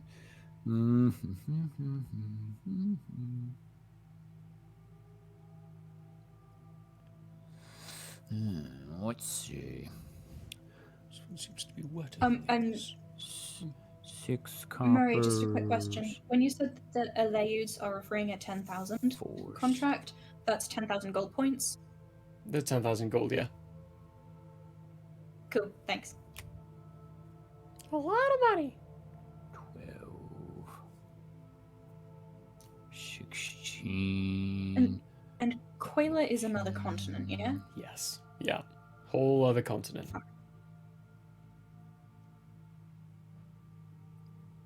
They are a continent of unified nations. Conglomerate of multiple different nations, but all unified under one banner, the banner of Quayla, which the Queen of Quayla runs. That'll be 19 silver, 1 gold, and 4 copper. 19 silver, 1 gold, and 4 copper. I'll make that 2 gold for compensation of the silver, 9 silver, and 4 copper. He pulls out that money and gives it back to you. Good. So that's 2 gold, 4 silver, and 6 copper. Is that right? Yes. Yeah. That's what he said. Exact Great. amount.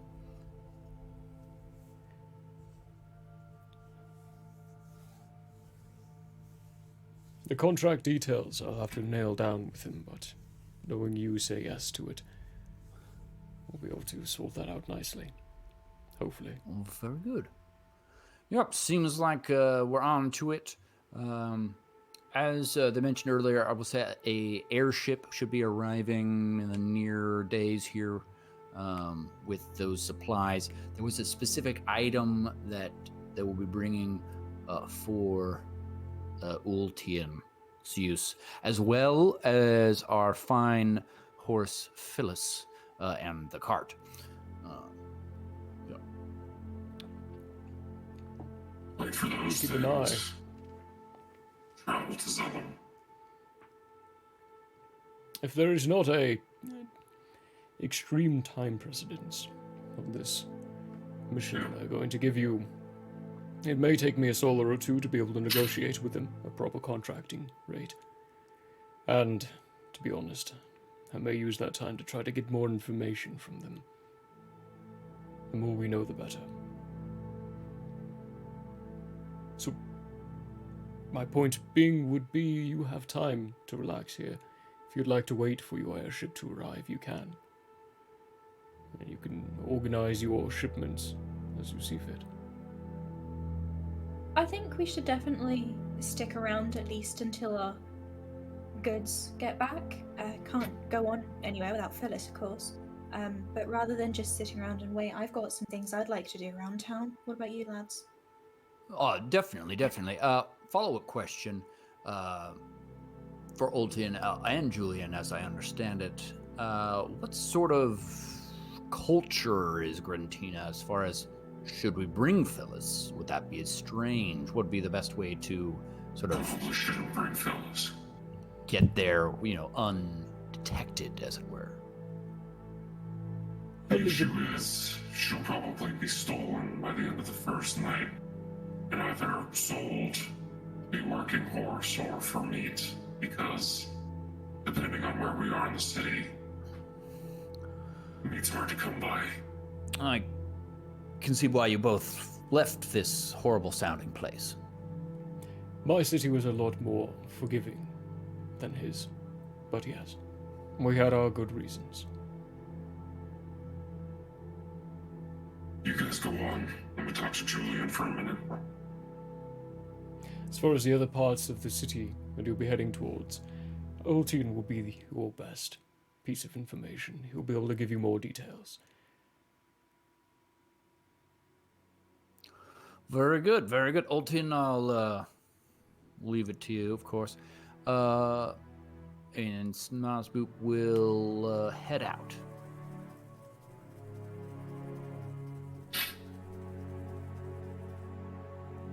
Yeah. Similarly, Well, as soon as they're out of there. Taffy leaving as well was Snorzboo? Yee. Well, everyone else out. Ultian. Does the door reappear, I guess? It does, yeah. When you start reaching for, or turn around for the door to be there, it does reappear. And you will all notice when you leave, as soon as you leave and the door is shut, it disappears again. Cool, cool, Oh, cool. well, that's convenient. Ah. Well, now that we are past all the logistical stuff, what to be doing? Well, I know that I'd like to go see Cinder, and you seem to be good pals with him when we were here before. Well Shall we? said. To Cinder. Okay, so we're gonna head up the little mountain. Wonderful. While you're all doing that, Ultian, I'm gonna No, back not around really. Julian. Apologies again for the subterfuge, but I felt it was the only way to keep myself safe. That was until I found out what was happening back home. Ultian, I'm not mad. In fact, I'm not even disappointed in any way. In fact, what you're going through now rings true to what my past was like as well. So if there's anything I can do, it's relate. I too, when I first left, assumed a different personality, different persona, a different name. And then I heard what was going on at home, and it brought me back. And now we both find ourselves here. I cannot be angry at you for what the situation you have been forced to be in. All I can do is ask you to do what is good and right in this world.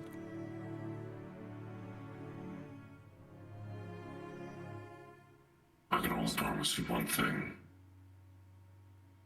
I will do what I must. And that's it. I don't doubt you in that. But I do question if what you considered what you must to be what is good.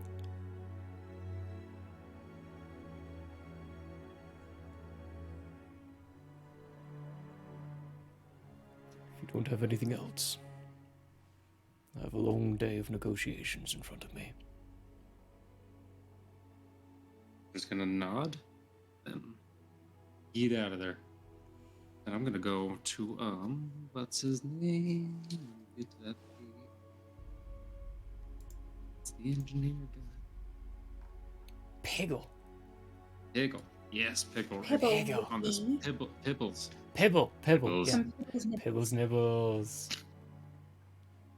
I'm gonna go to him, and I'm going to, just for your reference, very quickly, I'm gonna show him my remodel of those schematics. And hold on, let me get to where I can see.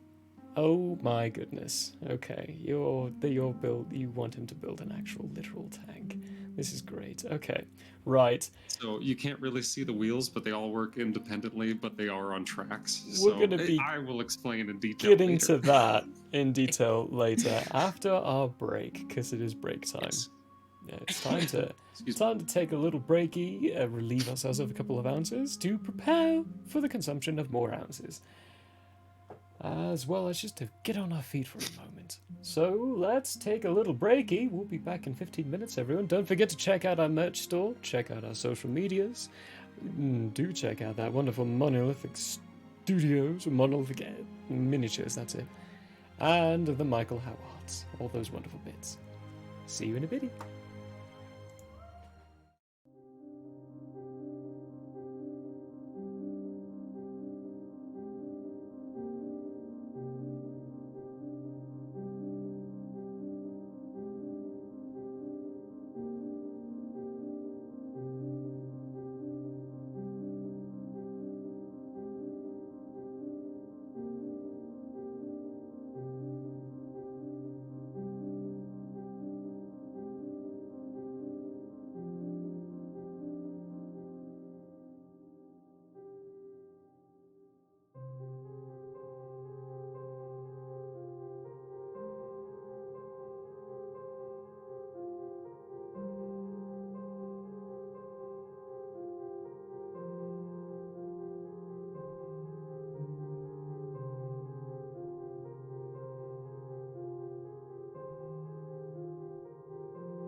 Hello there. As a guest of the Owlbear Inn, you obviously have taste.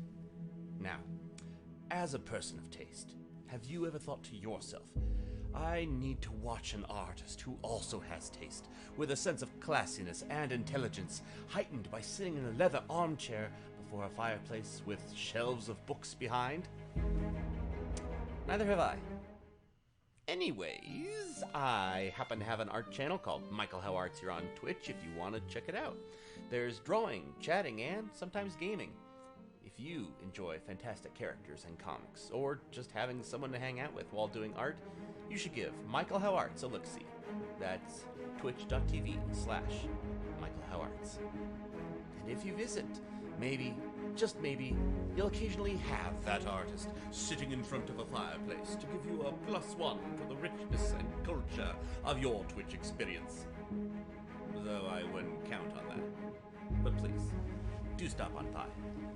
Thanks for your time, and have a wonderful day. I'm Michael Howe, and I approve this message. Oh, you don't believe me?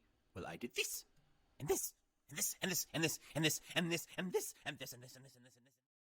Hello, everybody. Fine All store. campaign, all I wanted was to pass wisdom saving throws, and I never do. Even with advantage? I have advantage. I have plus. All my feats almost have all been going into that direction. No. Oh, that's awesome. Consent is always important. Agreed. You're next. Why am totally I not dead. so bad at this game? Jeez. Might be genetics. Attack first. Think never. Hey, folks. You feel a definite pulse of magical energy as you shake his hand. You just made a deal with the devil. Yeah. Oh, damn. Roll a will save. There's more up there? We have to... I fucking hate this level. We could have been playing Valheim. Dog, dog, dog. Save me, save me. Where are you? Get in front of me. Get in front of me. Get in front of me. I'm coming. I was marking the cave. Dogs. I'm gonna send them. Ah! Get the dog. Help. Hello, folks. There. Apparently, I can't remember your name at all. Who's Ingrid? You. You. Me? Irving. Oh. Yes, because I can't forget. Wow. Why am I having such a hard freaking time with names today? You called me Murphy twice before Yeah. we even started. No, but I'm working here.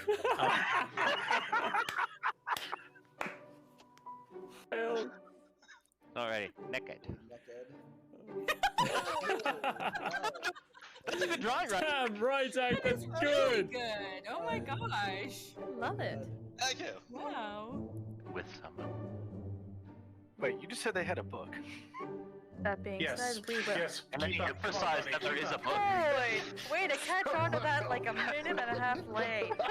There's books, there's diaries, there's maps. Wait, there's a book? We have not been consistent with this at all, have we? No. I'm not even going to try and pronounce most of those. Wow. Yeah, they had a sale on apostrophes that day. Hello, everybody. I don't know what's really going on. Hi! We have you on speakerphone. I was just gonna say, this is one hell of a collect call, man. I didn't know he knew infallible relay. Does anyone know what the rates are? I don't have that much gold.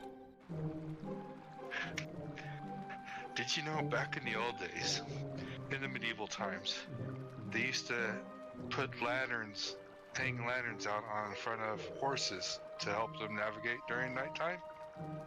Oh. It was the first recorded instance of saddle light navigation. I enjoyed the live action The Avatar movie. Oh, baby Baba Luba. And burbled as it came. No! Can I get a oh yeah? Oh yeah? Oh yeah! If you're only to be addressed as you, as your own person, what do I do if there's like a whole bunch of y'all? You may use titles as, I would say, the trolls. You may use the consequences if Okay. you would like. So You y'all may- is off the table. Y'all is an abomination. A whole bunch of y'all. Too late. That's when you guys look over and see what once was Jitters descend slowly onto the ground, trampling towards you as its head from top to about past the sternum splits like that into a toothy maw that is its whole body. Rawr. Hello and welcome to Hate, Laugh, Love. Everybody knows if it's green and it's slime, You went that it's booger time. The show where we talk about movies. He starts hopping on the way, and when you look back, there's Handor and Grace. Grace looking just frowning perpetually, and Handor just smiling ever so gracefully. And Finestorm, you see on their lips, Handor say, "You think they'll make it?" And Grace go, "Not a chance."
Hi everyone, welcome back to the Outbear Inn, where we play TTRPGs and have a hoot. Hope you had a wonderful little breaky there. We left our wonderful group off doing a couple of things. Just a minor split off, for good reasons. We've got Schnozzboop and Taffy heading up to Cinder, and Oltien heading down to Piggle. Let's do Cinder first. As you're heading up, there is a blackened mark in the courtyard. Looks to be a bit of a blast radius of sorts. And about a minute or so after getting up there, you going up to the door, knocking on it, having no response. Up comes this familiar figure walking up the path. Fire hair, blazing. There's a little blue flicks to it today. He's mumbling under his breath, saying multiple different things and grumbling to himself a little bit. He looks up at, sees you all and was, Oh, you guys again. Hi. Welcome back, I guess. What do you want? Cinder, my friend, it is wonderful to see you. As always, we have returned, successful on all counts. And Teffy had the excellent idea of just coming up to say hello to you. So here we are, to say hello, see how you've been. I just am so privileged. So honored. He looks at you, Teffy. What do you want? Well, among other things, so Snozzboop's right. I did want to come see you. You were the first proper acquaintance we made in Pallius. Just wanted to check in and say hello. But also, knowing that you're not much of one for jibber jabber, I was wondering if you'd made any progress on that rifle that I'd left with you, or any ammunition for it. Yes, I have. Great progress. Wonderful progress. So much I actually kind of blew off one of my hands for a moment there, but it's fine now. Yeah, come on in. Walks over to his door, opens it up. Inside, similar. Normal atmosphere that you found previous times. He walks around the counter and on one of the benches, dismantled completely, is your rifle that you gave him. This thing packs a hell of a punch. Let me tell you. Those bullets you gave me, they're packed. They're bigger too. Did you realize that? I mean, look at this. He holds up two of them like, this is a normal bullet. Alright, and this is the one you gave me. Huge. Okay, this thing is special made, custom, I would even say. Whoever it is came after you all. When you first got here, he was a professional. Yeah, I can duplicate the ammunition. I know how to make it. It'll be a little bit of a process. These ones are much more as well. Each one, to create materials itself, I couldn't give it to you for less than 5 gold. For each. That's doable. Oh. 5 gold for each. There's the realization. Yeah, for each. Alright. I mean, it's not impossible. Whoa, Cinder. That's bare 5 cost, gold? Nosboot, come on. For your good friend Teffy?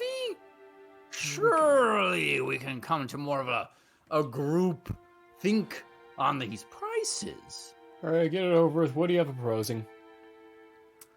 Well, maybe it could be, so like maybe 5 bullets for 5 gold. That would be normal costs for normal weapons. This is different. But Teffy is such a good friend of yours. I don't even know where she's from. Give me a persuasion check. The amount of it is.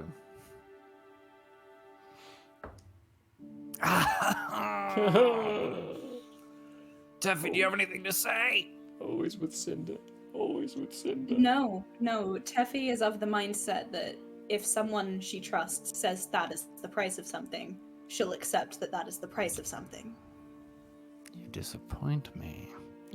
I disappoint everyone. I find your lack of bartering skills disappointing. That's gonna be a 14. A 14? Yeah, even though we're level 4 still, Cinder is a specific NPC who is very bitter about everything for reasons. Okay, right, yeah. So maybe if for a moment here we were entertaining this idea that Teffy and I were really good friends, like you're suggesting, I might be able to go down to 3 gold. But right now, I need that 5. Yeah, maybe we can renegotiate later down the line, but I'm good with the 5 for the time being. If that's what you say it costs for the ingredients and your expertise, then I'm willing to leave you. She'll hold out her hand to, like, do a handshake, fully realizing that she will probably get a little bit burnt. All right. He shakes your hand. Just a quick handshake, and then she just shakes it off. You could feel the heat start getting through and start to feel uncomfortable around your hand, but it's quick. It releases. And how'd that feel? Just putting this rifle back together. It was a little bit toasty, but nothing unmanageable. Overall, the satisfaction of having a skilled workman figure out how this thing works and how to replace the ammo for it, that outweighs the slight singeing to my fingertips.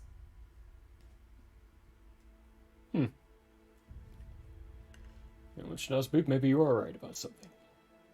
Maybe Teffy and I can be friends in the future. Of course you can, and the present.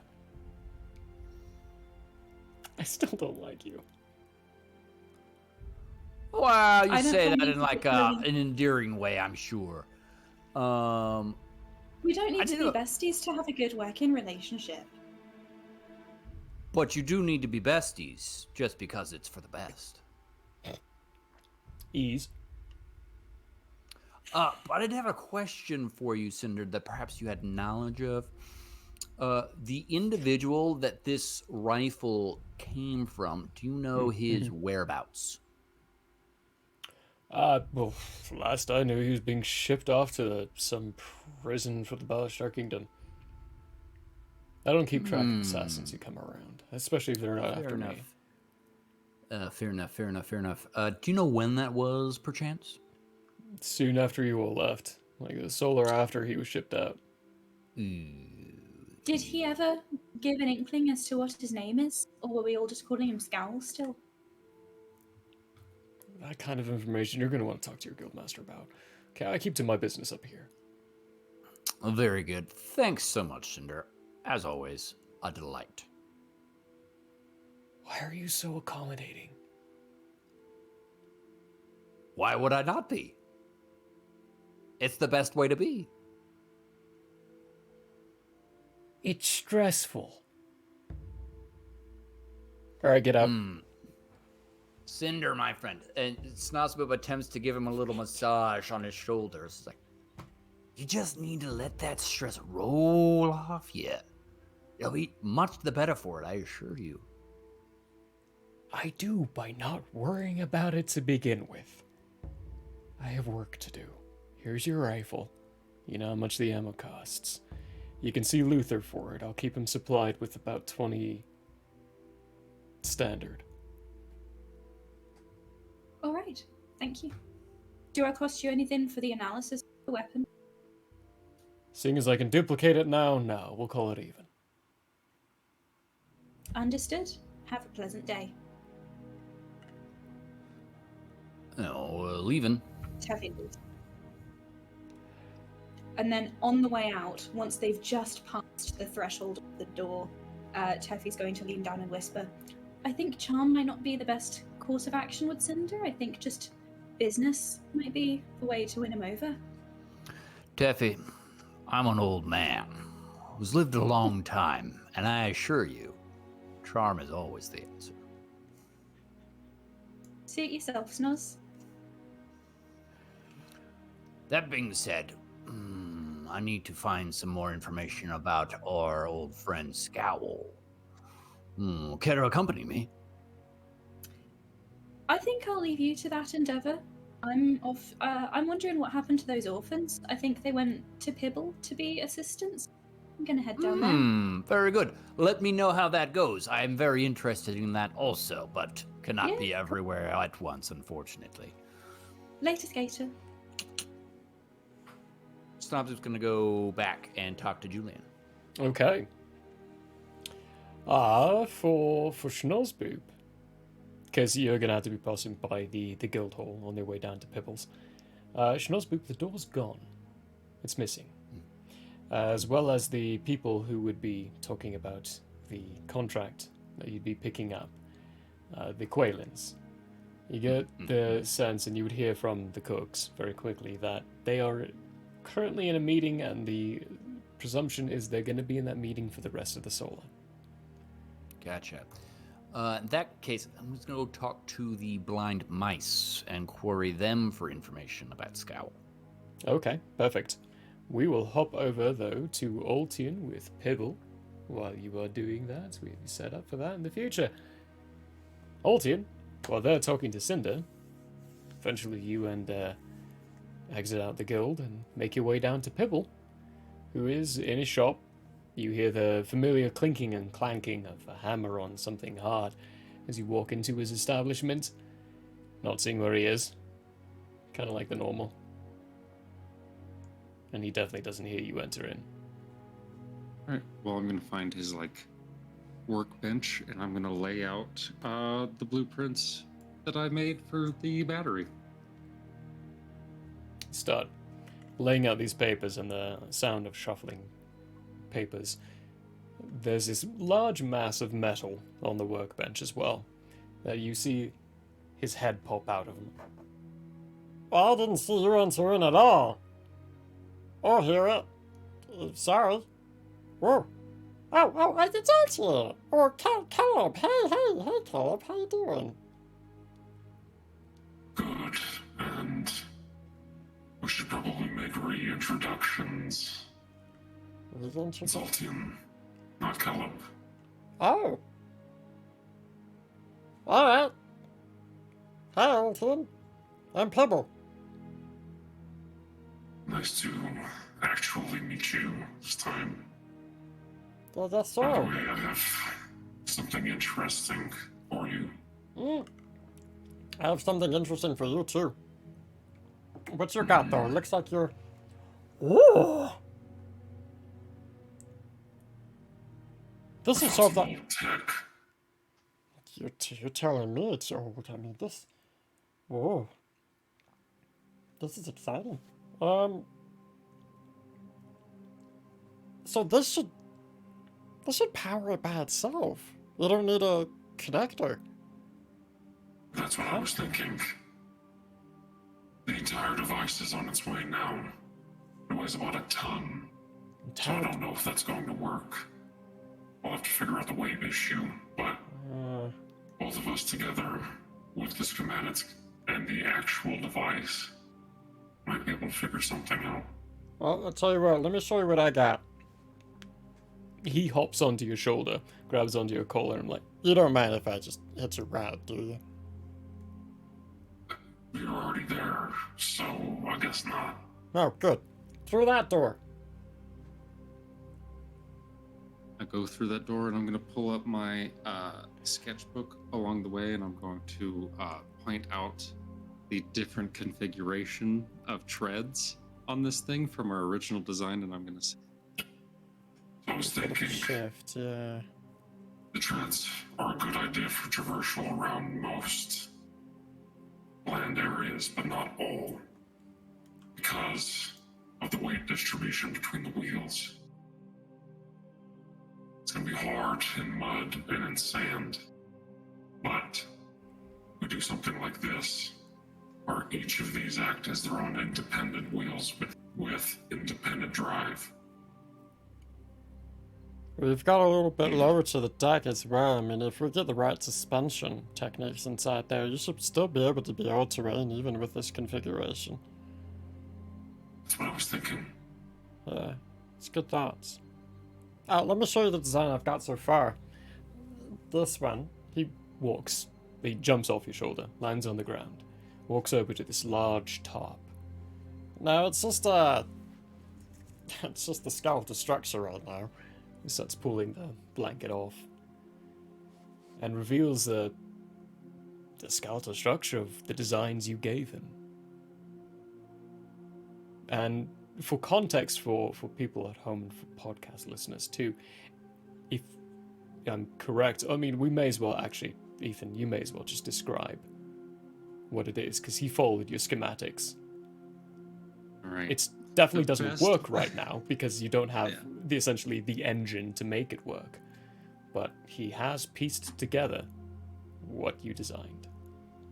So, for those that need a better description, the best way I could describe this is an amalgamation between a very early tank, an all-terrain vehicle, but with the with the power inside of it of like a top tier vehicle, like something with it. It's gonna be, how best do I describe this? It's a tank with a lot of horsepower. it's gonna be a fast tank. Is what it's gonna be. Fast for its weight is what I should say. Loosely talking about something designed to have a jet engine put inside of it, but jet engines don't exist in this realm, so we're fiddling with the design to fit other little bits. And last week I accidentally gave him an engine that works for something like this, and actually clipped the moment where I realized, whoops, what did I just do? And had one of the NPCs pointed out. Mm-hmm. As soon as you hold on, I think my like the clip, the visual face of my realization when I saw that, I was like, oh crap, you can even see me realizing what I did. I don't know if you could see me, but there was this moment where I was like your eyes widened, yeah. Oh, yeah. I was like, oh yeah. It's like, this is crap. exactly what I've been looking for. Oh crap. But yeah. So, I mean, there's nothing inside of it yet. We're still fiddling around with how this big doohickey, the cannon, is gonna work. Like the rounds, if we need it even to be rounds, depending on the device you're bringing, we could just fully mechanize it as an energy blast, like an arcane blast of some kind. But it all depends on what you bring us. With the conduits we currently have, the designs you brought theoretically could handle it. The ones we have now would depend on the individual who's acting as the conduit source, depending on how their capabilities and arcane designs and capabilities are. I have both. We have it designed to be able to take arcane energy when I run out of ammo. Theoretically, we could do that. I mean, we might be able to jerry-rig the driving, the steering mechanism so that if the battery you're proposing runs out, they could tether themselves into it. But with the demands that you're proposing inside this device, it would be a lot. You would maybe get a minute of functionality. Sometimes a minute's all you need. It's a good backup plan. It is, you're right. Let's keep working on this battery, as I'm calling it. I like it. I mean, it's a word that fits. I wouldn't choose to use it immediately if I didn't like it. I would argue with you on that one, but that's a good word. It's better than what my brother's coming up with. He's calling it an engine. Whatever that is. I still need to speak with him. Yeah. That offer still stands. I mean, I still run his designs, so that previous engagement we talked about, still there. We might have a job on the line, depending on whether or not I can get that done. And we can get some of this done as well. Shipments of metal coming in. We get things done here, we'll be able to, or at least I'll be able to give you this as for a test drive. I can't promise full functionality. Just a test. You provided most of the work for me. Most of the work is the R&D, the research and the development. You gave me most of that. All I've been doing is putting it together.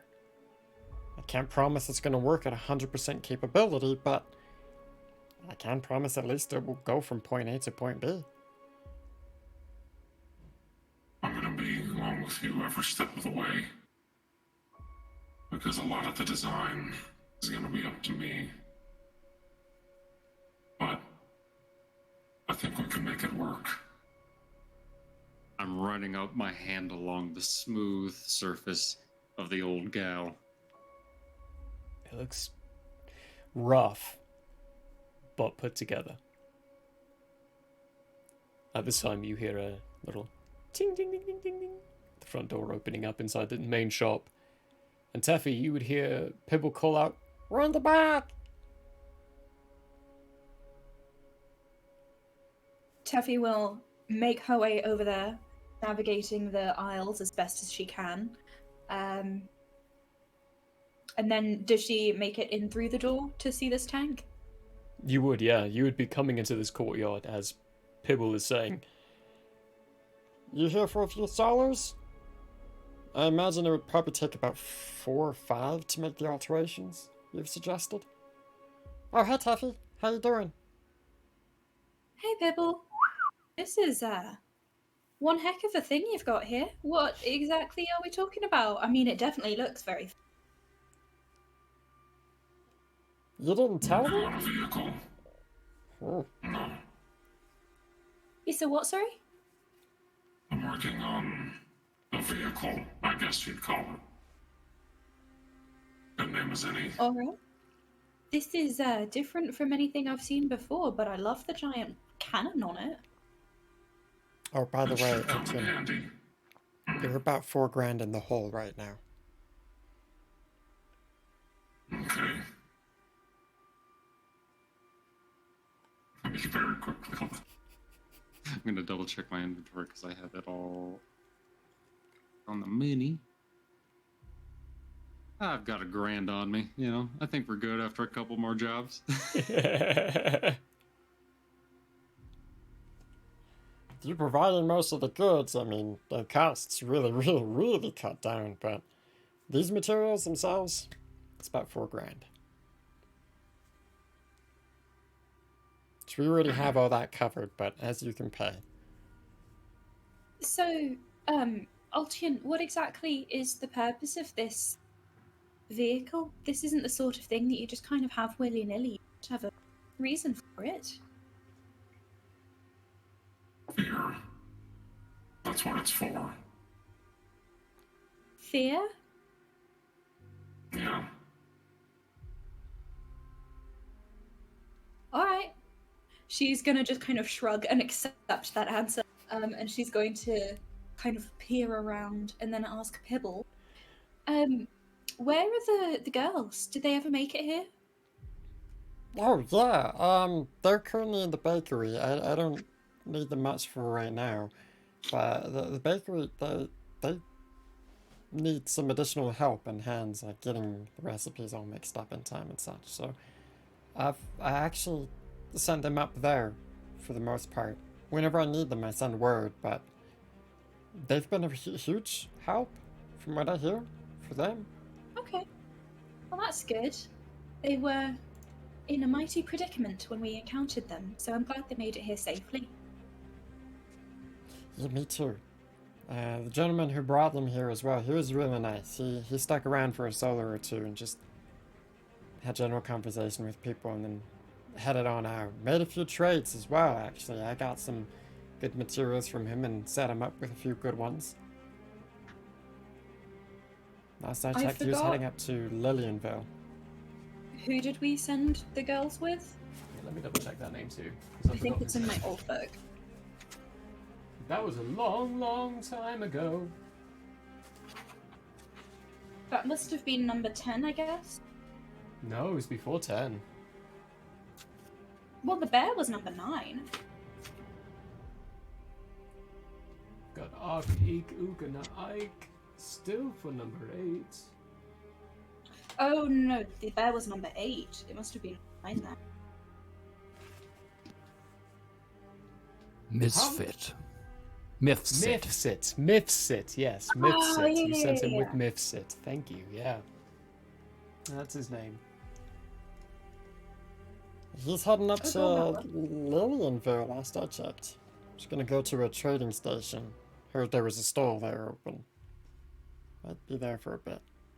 But they've been good. They've been a good addition. Very helpful. Good. The whole Alright, town's so, growing quite a bit with you lot. Good. I just realized a should good hope it- descriptor. Sorry, continue. I'll say after. So where exactly are you trying to take this vehicle and how fast can this puppy go?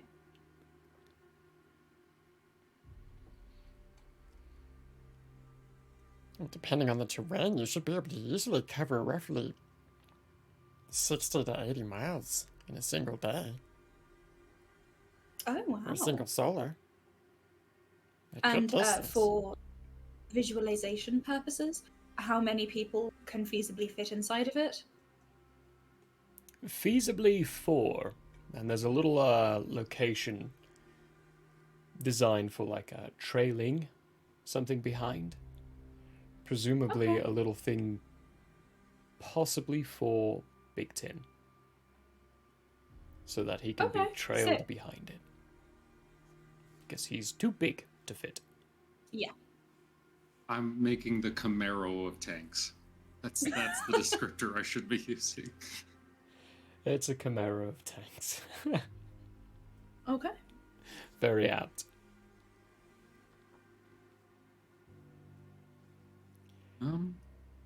What else do I have to talk to Gibbles about? Oh yeah, I'm also going to show him a couple of those crystals as will. When you bring those out, he... Oh. This is... You got this from a lab, right? Same as the battery. These are conduits, all right? They're conduit conductors. You can put it into something and you can make your architect actually a lot more efficient. How many of these do you have? Oh. I read it down.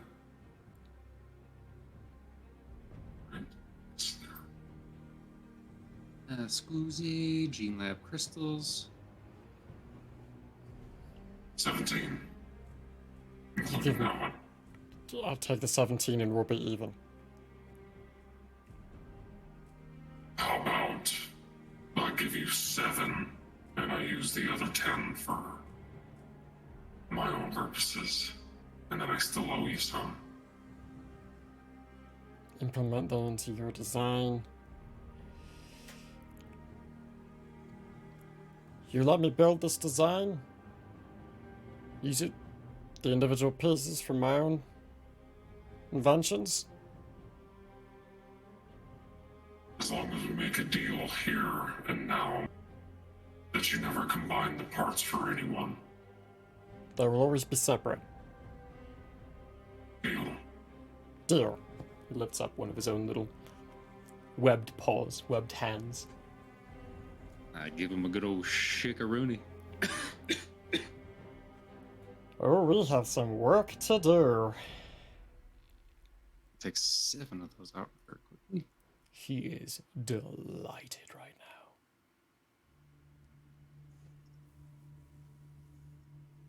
now. Oh, yes. Oh yeah. So anyway, I just help out. Well, actually, I finish out this conversation with Pibbles, and then Teffy, were you going to go check on the girls? In a minute. She would like to have a word with Pibble privately. Do it. I will work on some things while you guys discuss. Oh, if you want to make some changes to the blueprints, just draw out some of your escapes on there, and then I can follow through with it. What's up, Tuffy? So can we step into such an area that Altian cannot hear? Yeah, we can go there. Oh no, I was asking Murray if that's like feasible. Oh yeah, you can go there. Yeah, it's feasible. Okay, cool. Teffy is going to kind of like gesture towards a corner as if she needs help with something on a shelf, but she doesn't. And then once they've gotten far enough away, once they've gotten far enough away, Teffy is going to pull out her funky little crystal from her pocket, and she's going to say, "Can you tell me if this one works? Or if it's broken or something?"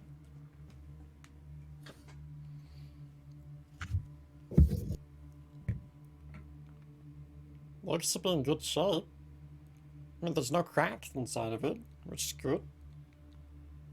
I wouldn't be able to fully tell unless I put some charges through it, if that makes sense. Looks to be good. Okay, cool. I would appreciate your discretion with this one. And then she'll slide him a silver. For your discretion. And then she's going to do her little casual salute thing. And then she'll head up to taste my bun. Or rather, taste their buns. Taste their buns. And she is going to get a pastry, but also check on the children. I think, Altian, you wanted to join along with that? Yeah. Yeah. After a little bit, I'll say to Pibbles that I shall return. Okay. Teffy is going to loudly announce, after her little aside with Pibble, "I'm heading up to the bakery now. Did you want to join?" Yeah. I'll check on the girls after. See you in a bit, Pibbles.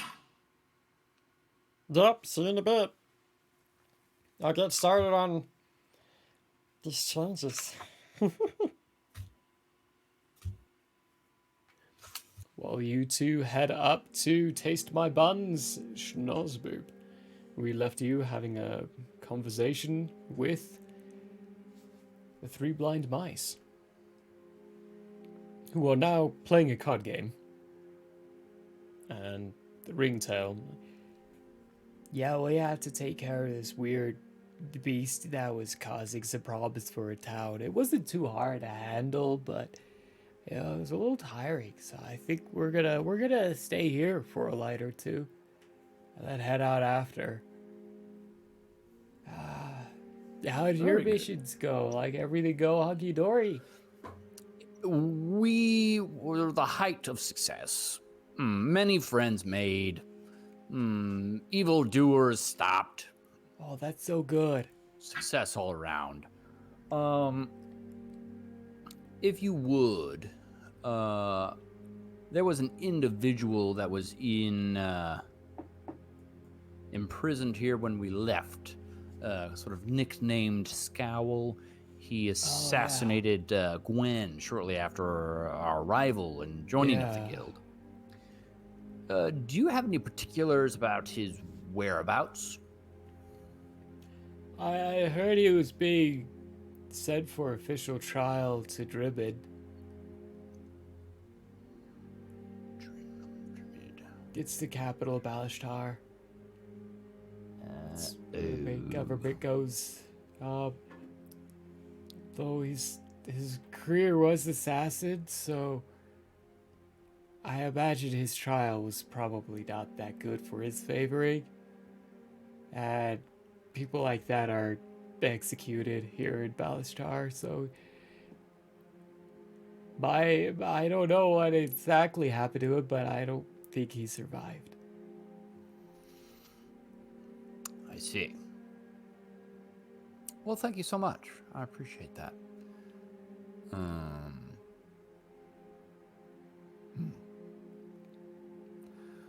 Very good. Snozzoop is going to go to where the door to Julian's office was and leave a note on the wall. Hello, Julian. This is Snozboop. Please find me when you have a moment. Okay. And then he's gonna.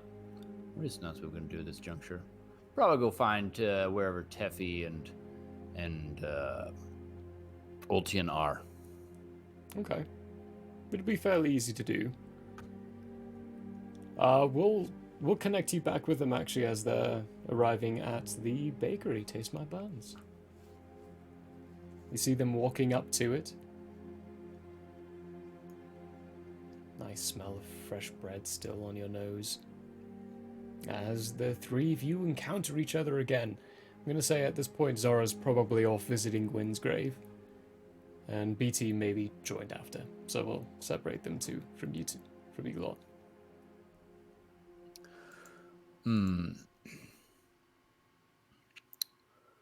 Oh, friends, how did your tasks go? Anything of note? Went very well. Oh, great. Mine went substantially less well. I found out that Scowl was sent to trial in Drimmond, which likely means he's to be executed.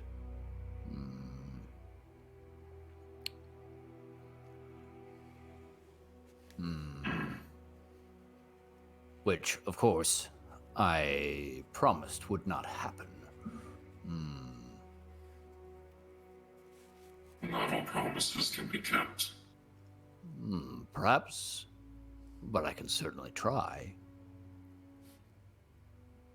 What you'd be doing is trying alone, because we have another thing to do. A plurality of things, really. Speaking of which, I just remembered. We should really discuss that sort of secretive task that we were talking about taking up for the king, potentially. About this point, Ultian, you are assaulted on your legs as this small being comes running out of the bakery and gives your legs a giant hug. I stand still. My hands like this.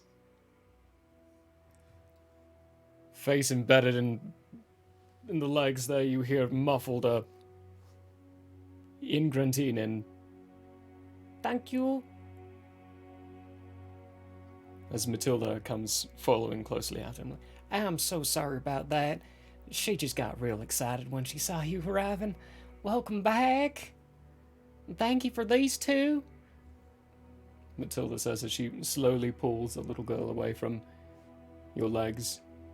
This tiefling, smiling, beaming up at you. It's the one you saved. How are you? Good. Much better situation. Her sister comes following out after. Sorry, she was very excited to see you. It's fine. How are you? You're much better. Thank you. They're doing quite well here.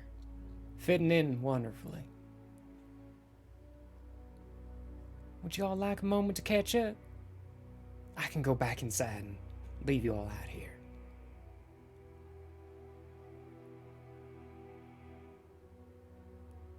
And just shrugs his shoulders. I'll take that as and looks down at them. She Tilda pats the older one on the back of the head and just walks inside. The young one comes up and grabs the hand of her older sister. Mifsit took us here nicely, and we have found our place inside the community. Thank you. She started to speak in common. It's a little loose and broken.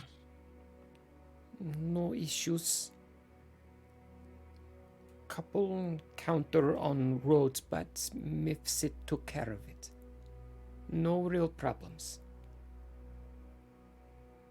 Mifsit move on, dropping you two off. Yes. Stayed for solar, then moved on.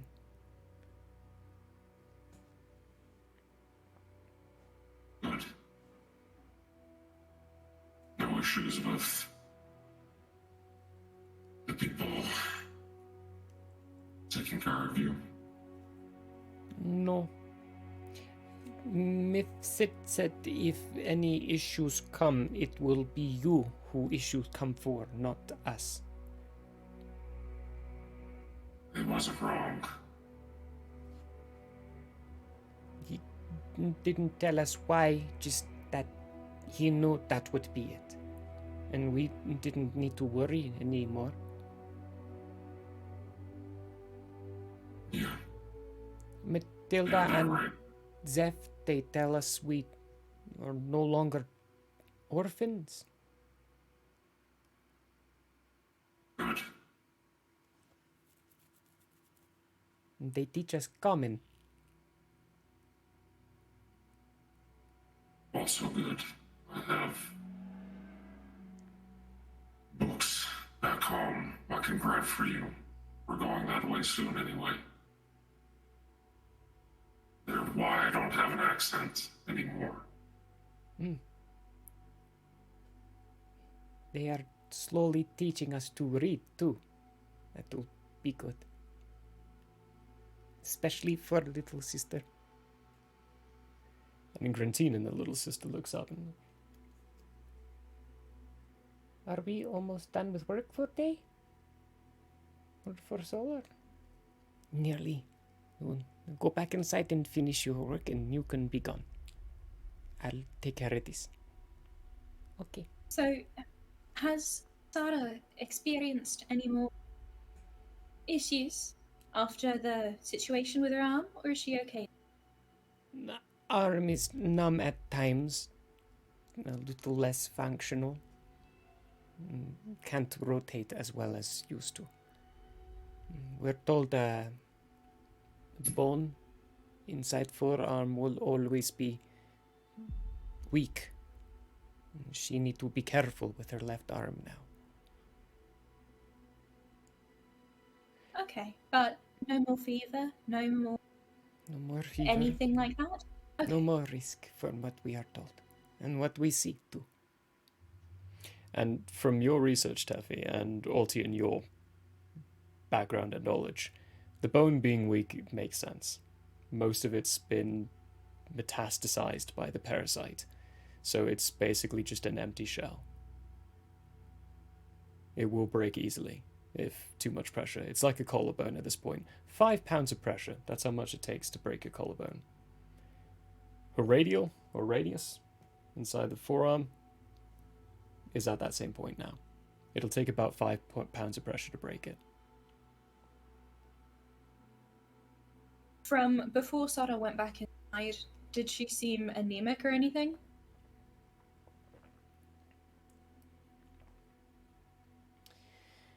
You know, that's a fair question. I'm gonna say, Taffy, give me a medicine or nature check. I'll do medicine because I'm basically trying to see if there are any linked side effects. for Yeah, this creature. that makes sense. Okay, so that's going to be an 18. An 18? little bit. Many minor signs of it. And it's mitigated by diet and such, but it's the morning time and there's been a few hours before eating. So you can see it just a little bit. Okay, cool. Teppy is going to go ahead and just start scribbling furiously in her journal. Tangerine does the same and is probably going to be checked out.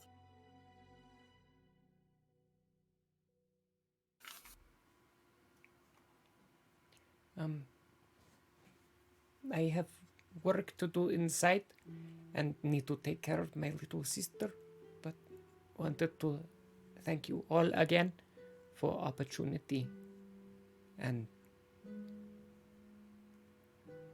honestly everything you have done.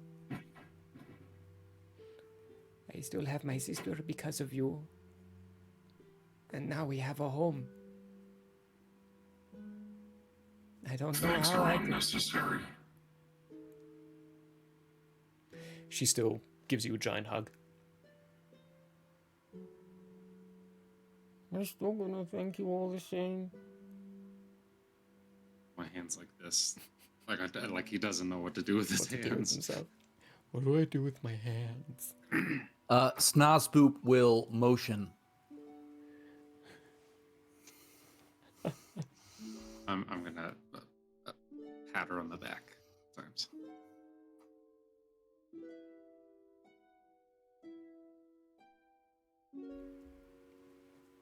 She pulls away.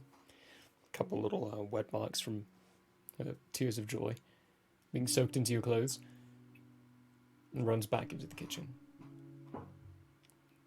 Matilda comes out with a apron covered in flour, herself actually having a couple of flour marks on her face. I don't know what it is y'all have been doing out there, but everything coming in it's been real good. It's not just your guild that's benefiting from you all being here, it's us as well. And for that we have to thank for you. Honestly, it's not the helping hands we're thanking you for, it's saving these two little girls.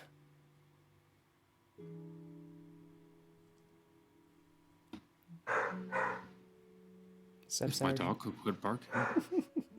Zeph and I have always talked about adopting a couple of little folk, and you've just kind of given them to us. But as their saviors of sorts, we wanted to make sure you're okay with them finding a permanent home with us.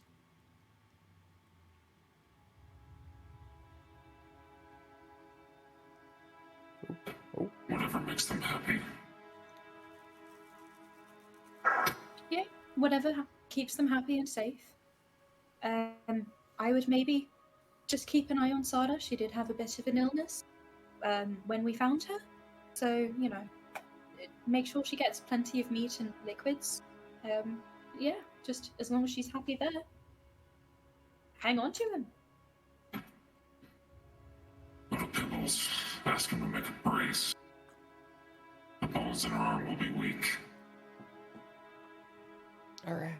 And they might not go back to normal. She's young, so maybe. But probably not.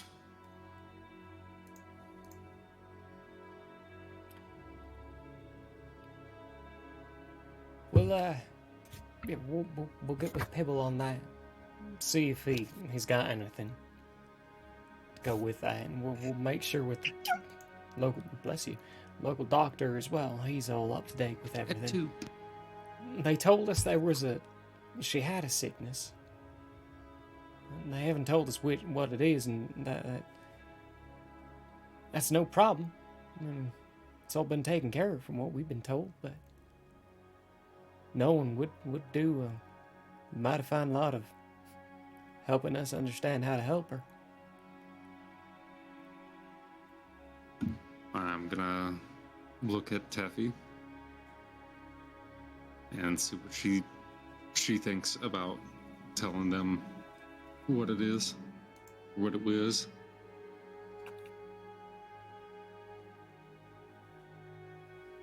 mean, it makes sense. Her condition to be properly monitored and everything.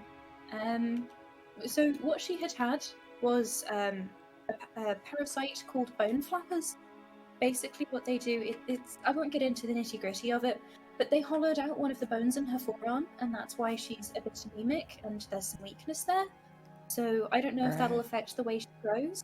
I don't know if that affects the growth plates or anything. I'm not an actual doctor. But that's what the situation was. I'm not sure if either of the girls picked up on the name that we had been referring it with. But yeah, just keep an eye on him. Parasite doesn't ring a bell for myself, quite frankly, but I'm sure Kibble will be up to date with that. He's the doctor. Keep an eye out yourselves for fevers, pain, swelling in any of the affected area. And let me know if anything happens immediately. We can certainly do that. Yeah, that Mifsit fella who brought them back, he actually told me the cure for it. So if anything flares up again, you know how to reach us. I feel like if it's a parasite of some kind, Kibble might do good to have that cure as well. If you can copy it down and give it to him. I mean, he's a doctor, so he should be able to have it already, but just in case. You know, that's a really good plan, actually. I'll scribble down a copy at dinner tonight. Fair plan, and thanks for the heads up and letting us know.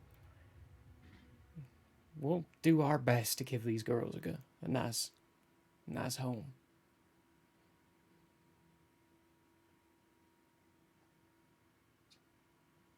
As I slide around my room real quick. My other dog. Hi. Hi, Raven. There's a dog? There's Amazing. another one, yeah. She doesn't jump up my lap. Wait, this one isn't Potato? No, this one's Raven. Come here, Sutro. I've not even seen the other one. Yeah, there were two. I knew there were two, I've just only ever seen Potato. Sergeant. Your beauty, it's okay. Oh no, Oh, look at Raven. Okay, sorry. This was my mistake. There you go. Okay. My feet are so not on the then- ground. Something is wrong. So then she'll just kind of look around to the rest of the group and say, roughly what time is it at this point? Like 3 It's or like- 4? No, not even lunchtime just yet. I wouldn't say all this has taken too much time. Oh, Because you arrived did here we just really get- early in the morning. Really early in the morning. Okay. Travel for then that. Tuffy- It's great. Stompsup's gonna go see Gale. Gale? General store. General store guy. Ganassi. Oh, the coward. Yeah, that guy. Tuffy's gonna tag along, but not really be involved with this. She just wants to watch. The coward. Oh. In truth, Tangerine, I don't think you realize how in truth you are dealing with Ganassi in interracial dealings. The elements don't guess I usually don't get really- along that well. Oh, that tracks. Yeah. That completely, yeah. I mean, as part Air Ganassi, I should get along a little bit better, but he's just a coward, and so the personality clashes. And your upbringing. Like, whew, yep. Altian, oh boy. Altian, what are you doing? I'm gonna go work on my Camaro tank. Camaro tank with Pibble? The Altian mobile. Yeah, that is what I am going to devote some time to do. Heading off to see Gale then, Altian. You're working with Pibble. We'll get to those rules in a bit. Yep. Taffy and Schnellspoop. General store. 2 doors. Opening up. There's that little ding ding ding ding ding ding. The bell being activated, and the tall shelves of goods in this used-to-be warehouse. You don't see Gale. Gale!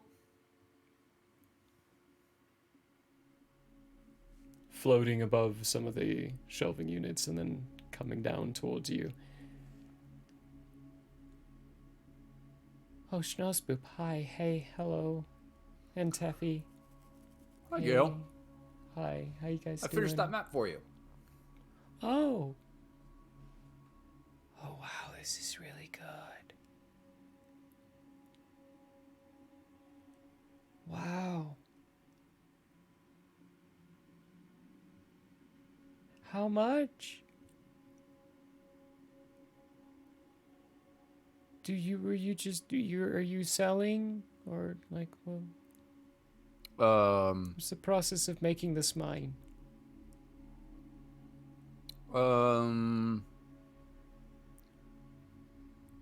Table talk. I thought he already paid me to do this. He did, but he forgot. Cool. In that case, why don't we call it an even 1 gold? Even 1 gold, okay. He pulls out 1 gold and hands it to you. If you make any more, you let me know, okay? I will happily pay you for them. Maps are really hard to come by.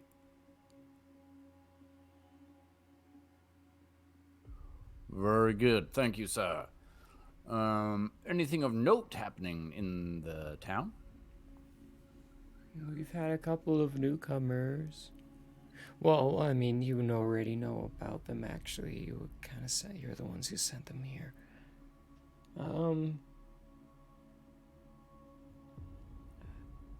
No. Very good. Well, great to see you, Gale. I hope you have a wonderful day. And then Snobsoup's gonna leave. Good to see you, too.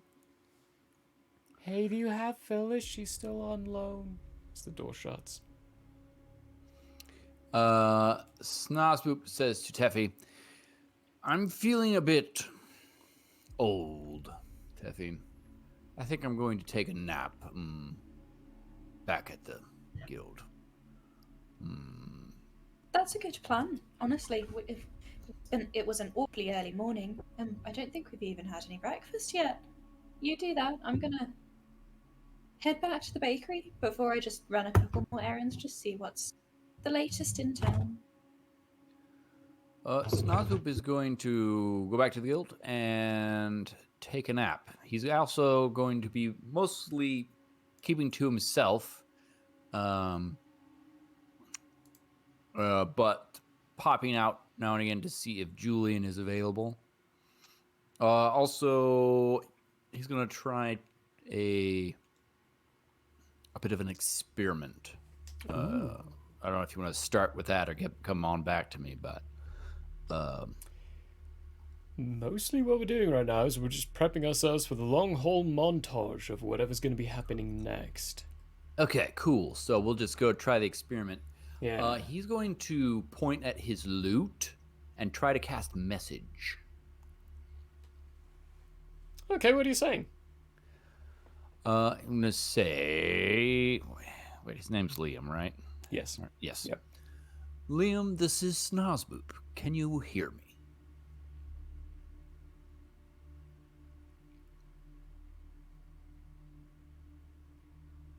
Yes, I can.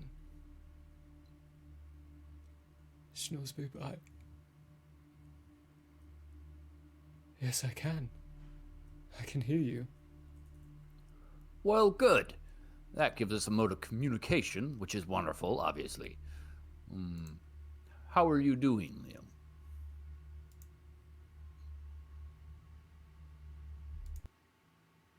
Surviving as one might. If you can call this surviving.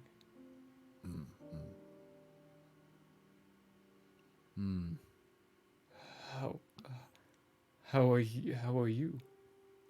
Well, I'm actually doing quite well.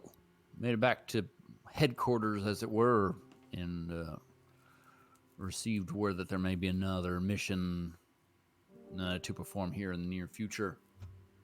But I thought it best if we had maybe a discussion before that happened. With your, what we'll call torture and imprisonment, Ms. Lute, it has shed some light on certain aspects of the elders and their potential complacency in that. Although I do still believe in the cause of peace for sure, it has made me wonder about the structures behind what I'm doing. Any thoughts on that, Liam?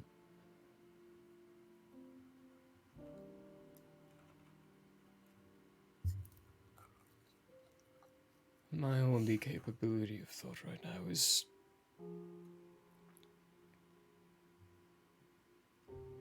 accepting what I am.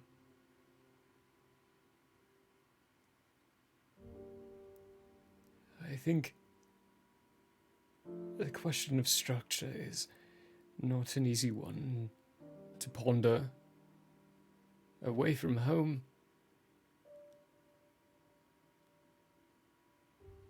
if we are to question what people have done to me, then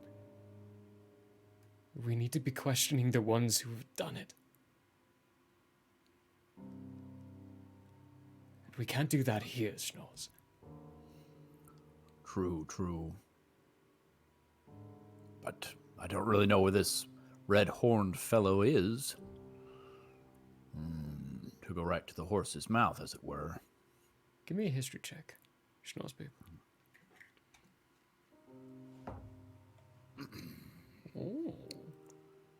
13. 13.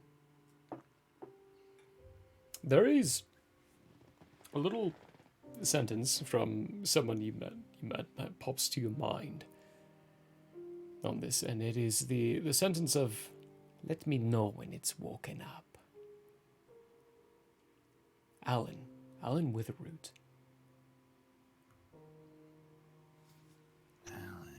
The proprietor of one of the stores here in Pallius. The tiger-looking guy. With the backwards hands. You are. Yeah, proprietor of Trade Your Life Soul. Yeah, trade your life, or trade your soul.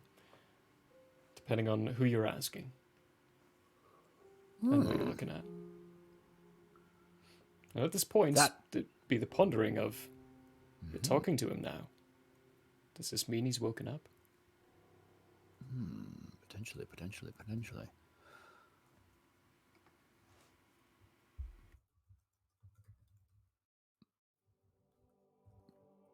I might know of someone who can help here in town. Let's go see him. After one of their two of the naps or whatever, he sees Alan. Goes and sees Alan. Good old Alan. This wonderful guy. Let's call it around 2-ish, maybe. At this point. That is not the one for Alan. Which one did I have for Alan? It's not the music box. Yeah, it's this one. Okay. You walk into the building, Trade Your Soul. And behind the counter is that familiar tiger-looking hybrid. These backwards hands working on these individual little pieces. He looks up. Schnozboop McSnoogan. Pleasure to be seeing you again. Yes. A pleasure. I believe, pointing to Liam, has woken up. I was hoping you perhaps could help me. Liam? Bring it over here, if you don't mind. Snozboops brings it. Now, when I hold out my hands like this, it's like this. But when he holds out his hands, they're like this. This still being the right hand and this still being the left hand, even though this is my left hand, this is my right hand. It's opposite for him. He just holds out his hands normally. Put the loot inside and... Well.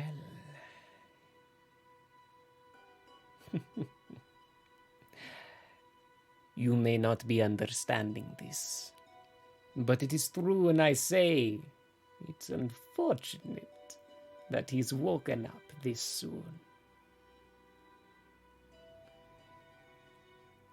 Do you understand what has happened to him?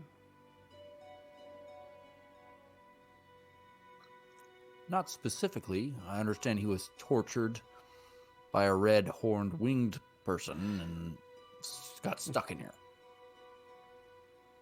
We call them pit fiends. This one, it's a pit fiend. Not a being you would be familiar with. And maybe not something you are quite ready to handle. If I'm being honest. If it is the one I'm thinking of, he will tear you to pieces very quickly.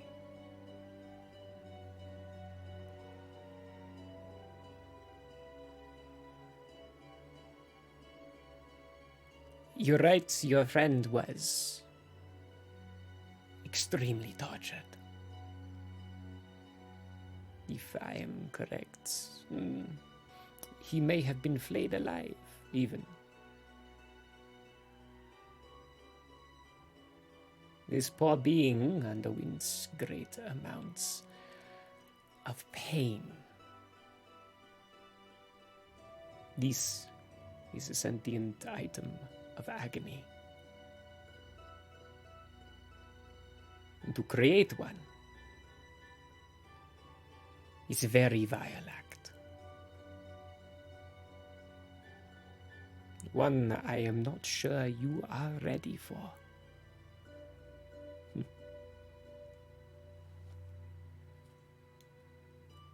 My advice to you, Schnauzbub, at this point would be to guide it. This soul has woken up inside a place that it is not familiar with. If you are to cater it, if you are to walk with it through this time, the best thing you can do is give it hope. Use it for reasons that it is not meant for.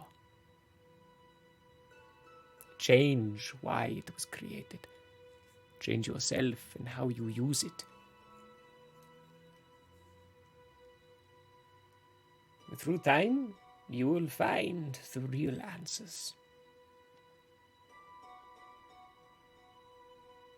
I will not even lie to you, Schnauzbub. I can give you all of the answers now. But I won't. Because I do not want to risk your life for something you are not ready for.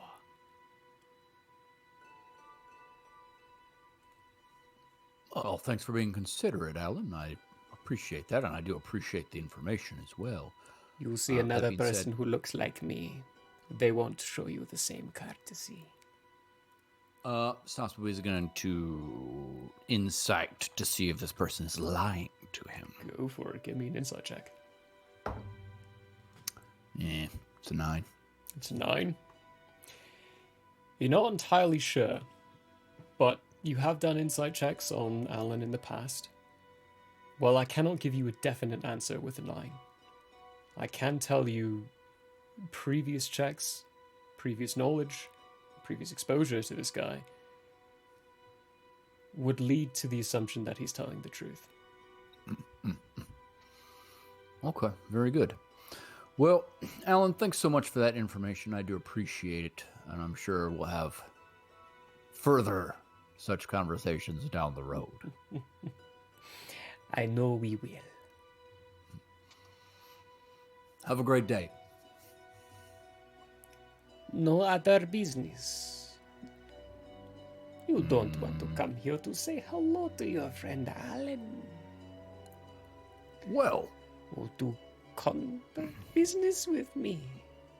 Now that you say that, I do have this, which is a ring of undying peace. Any interest? He reaches out and grabs it and looks at him.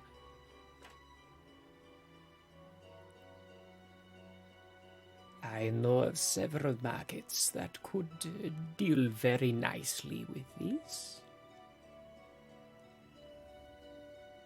I could take it off of you for... Considering it is more of a rare item.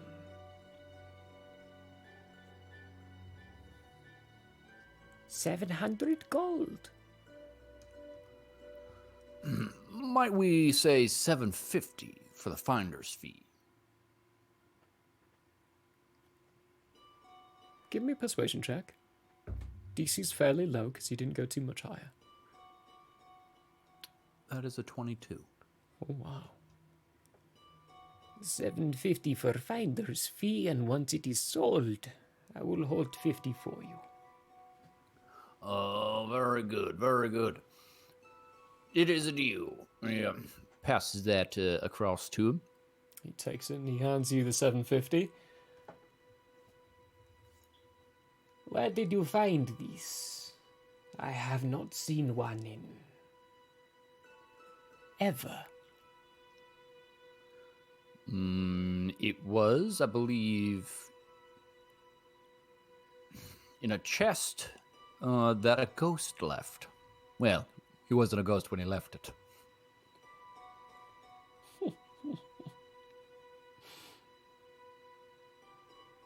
It is through stories and accounts, even as simple as that one, that makes me further glad I made the decision I did. Thank you, Schnazboop.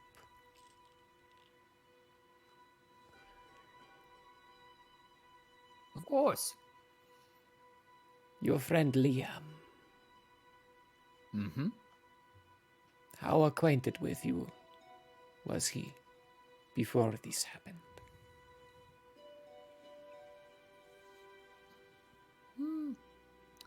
He was a good friend, but I admit I have many such. He lived not that close to me, in the next village over. So I know of his family and of some of his history, but our interactions were not as many as I would have liked.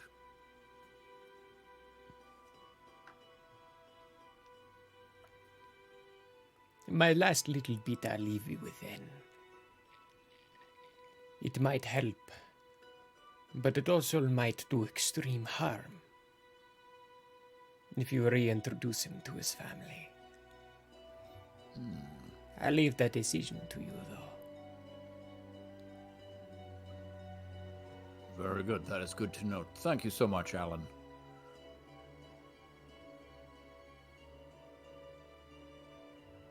And with that, Natsu's going to leave and go back to what he was doing, which was taking naps and waiting for Julian. And he's going to reiterate... What a lovely life. Yeah. Taking naps and waiting for Julian. He's going to reiterate the information that he discovered to Liam. He's not going to hold anything back. He's just going to tell it all. Full honesty, perfect. Yep. You would get from Liam further confirmation that seeing his family, his response is promising, but with your passive insight, you would know it's not time. It's not time at all. Like, you got to work with him a little bit more individually. Yep. But we're at the point where we can tell everyone Schnozboop has made a change. It's true. No longer the College of Peace. Well, College of Lore now. Yeah. Something we kind of had designed in there just in case he's given the storyline that's been created for Schnozzboop, but we hit that point. We needed to make that change. So, College of Lore now. We're gonna get the knowledge. We're gonna get the knowledge. That's fine. You can still have a nice, lovely little duo epic battle with the College of Harm that I created along with the College of Peace. What was that? What is Ultian and Teffy doing? Building stuff. Building stuff. Teffy, you got any particulars?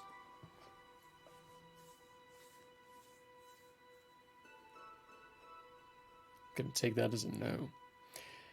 Right. Montage time, then. We are in the day of...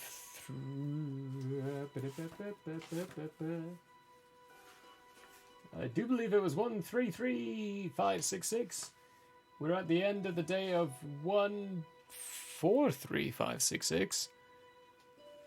The montage is really going to be defined, and the amount of time, primarily on Ultian's checks. I'm gonna need... What do I gotta roll? We're gonna need a tinkering roll. So using your Tinker's tools, which you have your proficiency in and you're adding your dexterity to. Yep. I'm gonna need a roll on that. How many? Just one? Just one right now, depending on what you roll is gonna decide on how many more I need. Oh, Jesus Christ, if I throw my dice around, that'd great. Chuck it. Chuck it. 11. 11. Alright. Not great. Follow-up question. How long are you all willing to spend in Pallius? Because I will... How... Schnozzboop, actually. Here's the question for the DM. Yeah. I think I'm gonna How predict... long until we have to go? Yeah, I'm gonna... Yeah. Schnozzboop, roll me a d8.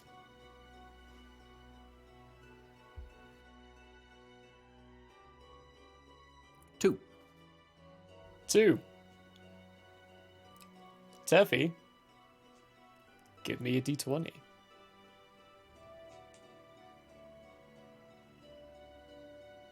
She might be stuck.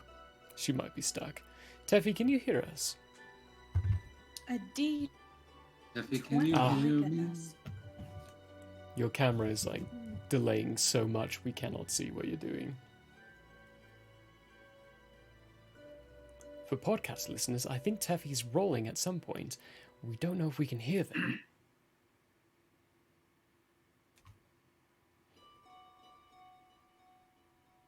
Oh, also, we're not talking to Alan anymore. I can switch to music. Yeah? Wait, can you not hear me? Gonna maybe... You are... 14, if you can hear me? Okay, so we got the 14, but just a heads up to you, Tangerine. You're coming in almost all of your text at the same time. So whenever you speak, it's almost all coming in at the same time. But I heard a 14 in there. 2 plus 4. Julian is going to be negotiating with Sileud for 6 days, for 6 solas. Then we spend those 6 solars. So, for you, Schnozzboop, your meeting with Julian will always be cut off until the end of it with a, I'm sorry, I can't talk right now, like there's too much going on. You would very clearly, with 6 solas, get the sense that there's a lot that goes behind this deal that you have not been appraised of yet. There's some other little bits going on in the background. And to be honest, Schnozzboop, with your familiarity with things, you may not get full accommodation to what's going on in the background here. With 6 solas in negotiation here, that's a long contract deal. Yeah. I mean, I'm not trying to get in on that meeting. I need to talk to him about something else. Yep. Which, the meetings he's in is taking up so much of him that at the end of each solar, it's kind of that, if it can wait. For Julian, it's a, if it can wait, please let it wait. But if it can't wait, Schnorsboop, interrupt it and say it can wait. Can't wait. Can't wait. Then at the end of the first solar, we'll interrupt this montage with a little conversation between Julian and Schnorsboop. As Schnorsboop, you are in supper time. The door will reappear. The Quail individuals walking out, heading towards the court area, going to their own private rooms that they might have within the guild, and Julian coming out, seeing the note on the door. Schnorsboop, I have a moment to know. Is this a matter that can't wait? It cannot. I think it may be important to what you're discussing. Then come on up. Goes into the office. He will wait for the door to be closed and disappear. Door shuts. At first it doesn't disappear, but then he looks at you and sees the door and then, that kind of conversation. And he waves his hand and it disappears very quickly. Thank you. It slipped my mind in my old age. As it often does.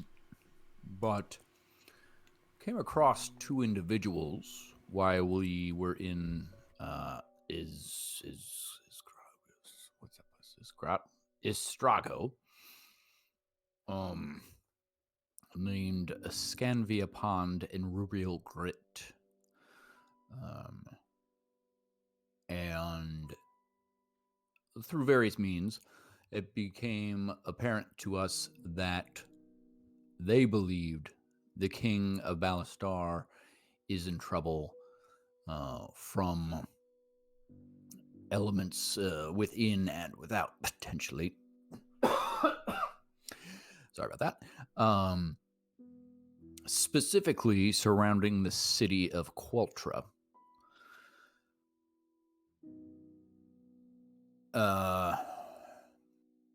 And influences there. We told them that if the king agreed, we would attempt to go to Qualtra and try to find the negative influencers there. As the purpose of this conspiracy would be to have Qualtra secede to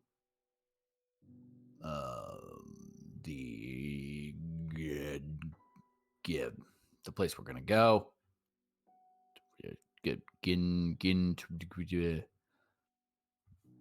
Grintina and Zalem, yes. I was told that they would reach out to you within 14 solars to confirm that would happen or not. He reaches over and presses on something on his desk, and inside the dining area, Altian and Teffy and Zara and BT would all hear, "If I could get the rest of the hand inside my office, that would be greatly appreciated." You're a ooh come from the rest of the people inside the guild, yeah, they all go ooh, as it's like you're being called to the principal's office. Which is basically, just the three blind mice. They all look up and go, ooh. And Ringtail says, "Someone's being called to the principal's office. Have fun. Hope you're not in trouble." The door reappears and the rest of the hand filters in. "The Schnorsboop has asked a question. That is part of this negotiation. That was something I was hoping to be able to keep from your dealings. Not because you are incapable, or because I don't trust you. It's a matter of capability. You already have taken on 2 quests. You've gone all out and done more community dealings than most other guild groups would even do. I don't want to overladen you, but you are asking. So, Schnorsboop, I will ask you, along with the rest of the hand here, do you want that piece of information as well? Well, I will say for my part, they seem perhaps linked. And if linked, perhaps if we were to go to Queltra, deal with that, it may assist us in dealing with the issue in the other place, Grantina. You are correct. The issue is perceivably linked. My sources in Queltra show that the flow of governments is leaning towards Grantinan dealings. It's a little complicated. And if you'll give me the time, I'll explain it to you. Queltra is in desert territory. For many cycles now, Grantina has been claiming Queltra should be part of their dealings. However, they have also been claiming that for part of the Savath Dominion as well. Anything within desert region territories they are trying to claim as their own. The Balashtar government has been very true to their stance. Queltra is part of the Balashtar. It is not to be seceding to Grantina just because they claim it. But as you Altian will understand, Grantina does not take that as an ultimate answer. They have been told no. However, they, from my reports, have been circumventing it, going behind the doors, using the closed avenues. Illicit deals, you might call them. They have been solidifying ground in Queltra. And with what the Aleud here is proposing, what he is claiming, it is for reasons they do not understand.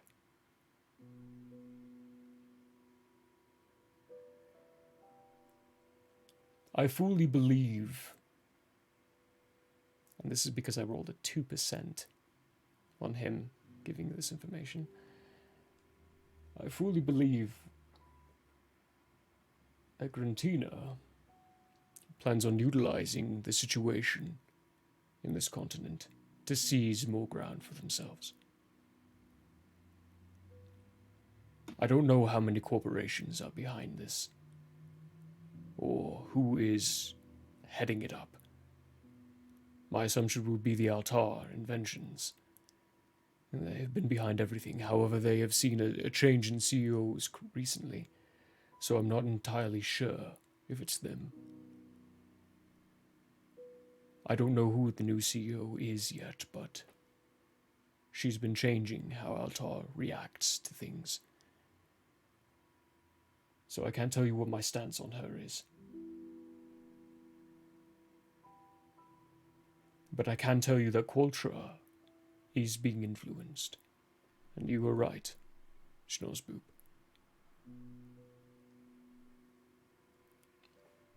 If you do not succeed, this is part of my problem. I don't want to work with the Aleuds. I despise what they do. I don't think they're doing any of this for the good of Iridai. But I think we have to. Because ultimately doing what this is, I hope, And if, as you suggest, they are connected, the issues will resolve themselves in tandem. But the reason I ask for all of you to be here is because no matter what they give you, no matter what contract they hire you for, I would like to hire you on extra to make Quartra part of this contract. Visiting them, going to the governance, figuring out what is going on there as part of it. This will be part and out of my own pockets. This will not be from them, and they are not to know of this. Am I understood in that? Yes. Understood.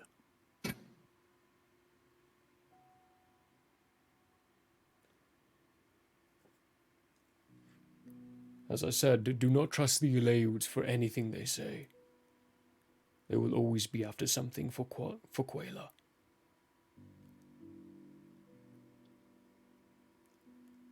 For right now, after a single solar of dealing with them, though. And he looks at you, Altian, for this next bit. The goals we are setting out to do now, I believe they are actually following through with. It is the after effects that we need to be worried about.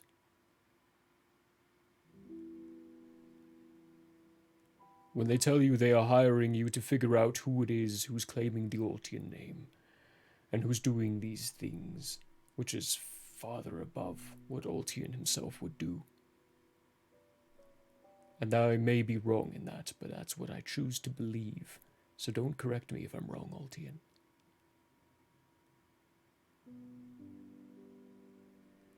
This is for the good of Iridai. Anything beyond that, though, I don't know.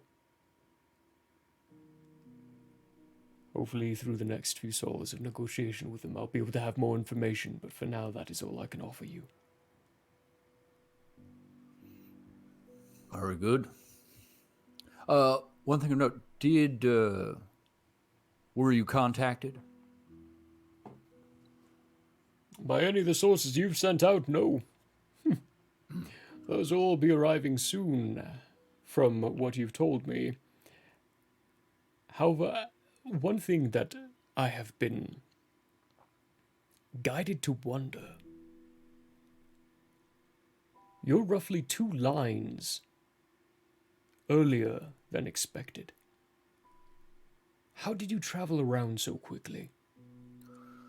Well, there was 2 things. One, we met an interesting fellow named Kiefer Southland, and he can use keys to go to any door he wants. And so he got us to Wilcom in a jiffy, and then from Vilt, the druids there brought us back, teleported us back here. Oh, druid magic.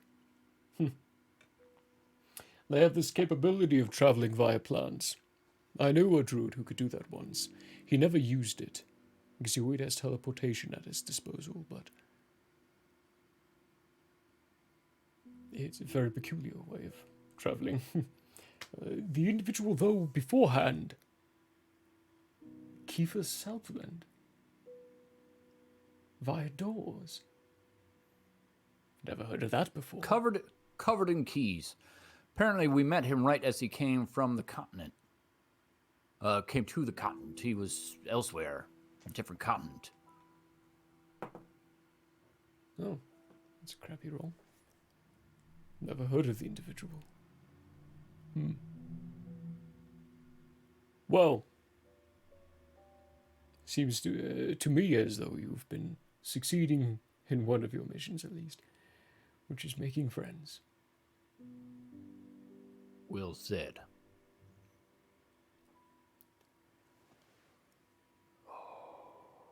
I will not lie. When I made my own guild, I did not expect these to be the issues I take on. I thought these moments of my life were far behind me. I've already taken care and taken part of extremely detrimental situations for a continent. I wasn't looking to get involved in anymore. Yet here we are. I suppose I really only have myself to blame for that.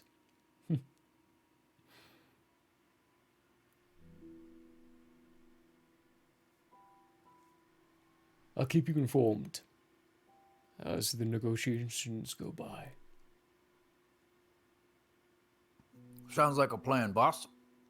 Have a wonderful evening.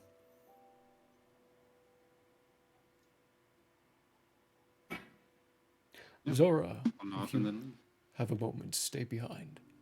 There's a few updates that Silence has that I'd like to update you on. Zora gives a nice little confirmation, of which I will let Ben know about later. But Silence has given some updates. But I will leave that to Ben and Zora to inform you all on later.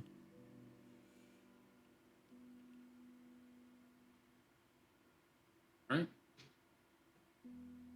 That's the information you get, though. More naps. More naps. More chilling. More spending time in Pallius.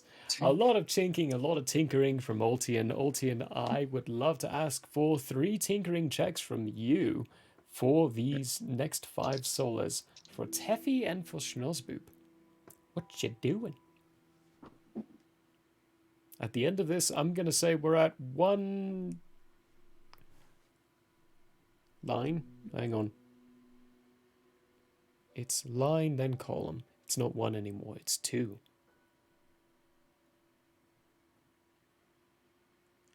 At the end of this, let's say 293,566. That'll be the data at the end of the montage. And that may be too early, that may be a little too late, but hey, things happen. Snozboop will be pretty much just keeping to himself, resting up, talking with Liam. Specifically, he's going to be talking to Liam about, little things that he's experienced in the day, like a tasty little roll that he ate for breakfast, or a little nice flower that he saw by the path, that sort of thing. Yeah, that's gonna be his day until he hears what's going on next. Okay, you know what? Let's go to the finish date of 293,566. Schnozboop. For that time frame, you're dealing with Liam for the most part, communicating with him, telling him about your day. In general, from what I gathered from that, just treating him like a normal human being. Or like a normal gnome being. As he was. At the end of it... Also trying to tell him some nice things. Nice things that happened. Perfect. The morning of... Let's go with the morning of. You find yourself at the bakery. Taste my buns. Zeph, that Leonin, having recently given you just this lovely little tiger claw, or a lion claw as they call them. It's like a bear claw, but they call them lion claws. You telling Liam about that, and you finally get a response from him. You know, of all the things I think I miss, it's chocolate. I haven't remembered the taste of chocolate.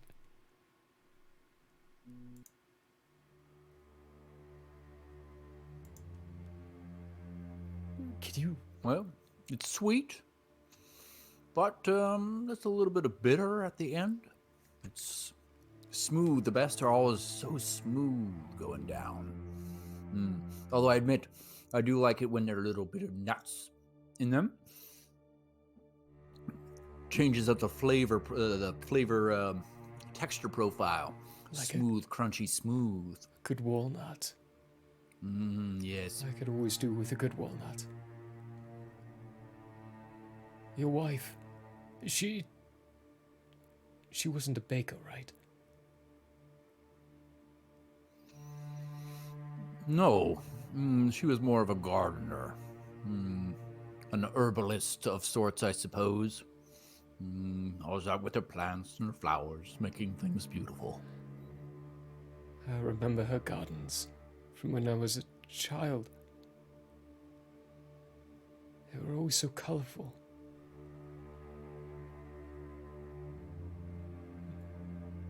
Remind me, Schnoz, I know it's a trying tale, and from the past few solos, it's something you're trying to avoid, but I can't remember. What took her from us? A gene cloud came in, gave her an incurable sickness. She wasted away. They don't come our way normally. What drove it our way? I don't know, Liam.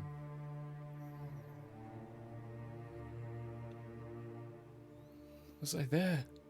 Was I present? I remember I was young. But I don't remember the rest. That was many years ago. I don't know if he was present or not. As a child, yeah. Like, as he said, yes, but not as an adult.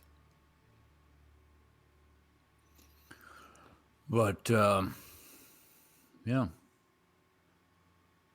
took her. That was the end. To a certain extent, at least.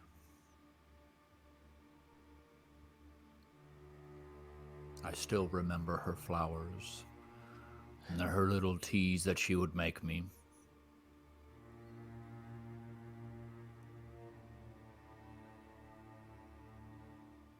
Schnozbu. Yes, Liam.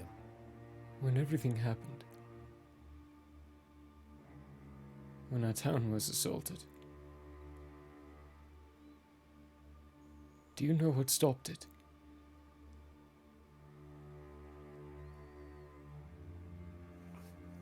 Do I know? I assume I know. Or the official line, anyways. The official line was it just stopped. Like oh, really? Yeah, from what you've been told, it just stopped. At some point, the invading forces stopped invading and retreated. What are they called? Like the red something. The red mages. Yeah. The red bandits, yeah. Red mages, yes. I don't know. They just stopped. I think people were thankful enough that it stopped that they didn't ask why it stopped. Does that feel right? Given that you were captured by a pit fiend, no, it does not. Is that what it was? Yeah, that's what it was, according to Alan, anyways. Alan. Remember, I told you about him several days ago when I told you there might be somebody who would help. Yes. His presence. It felt familiar.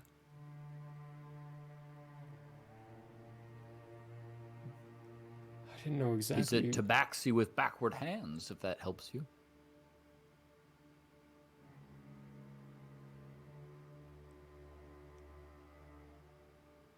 That There are.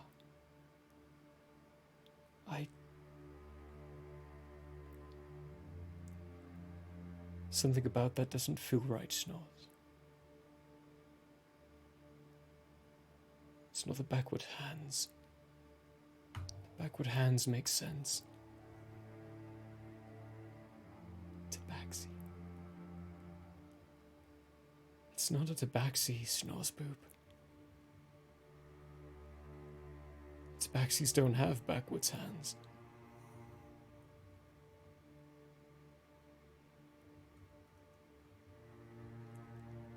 I don't think your friend is who he claims to be.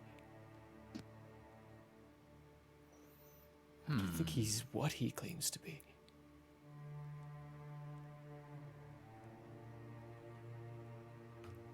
I'm not sure. It's all still confusing. I may ask my friend to look into it. He's very good at that sort of thing. The very same one. Or a different friend. Ultian. Oh. He does seem like the inquisitive type. I will say you have surrounded yourself with friends that I feel I can trust. But I will not lie. Of all your friends, I don't trust Ultian. I can't. Something about him feels wrong. His way is a way of violence and vengeance. No. It's not that. Violence and vengeance feels familiar. I know it's wrong, but it feels right. No, his is a path of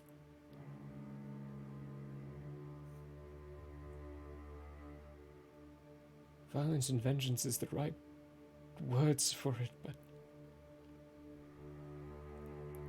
it doesn't feel strong enough.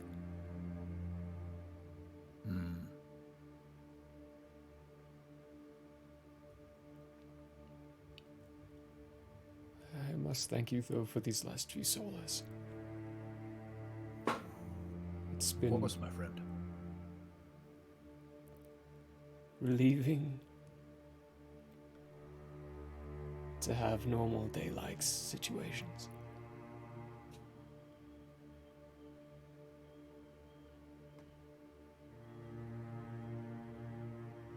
From there, that's going to be at the very beginning of the last day of this wonderful montage. Ultian, what are your tinkering checks? I need 3 of them. Oh baby. Oh boy. Okay. What was your first one? Well, that one was a nat 20. The second one was a dirty 20. And the third one was 19 on the die to a total of 27. 27. Because my tinkering check is +8. You. Through the course of the line that you're spending in Pallius, you are absolutely capable and able of updating this thing to exactly what you want it to be. As far as the battery, well, that's something we're going to get to next week.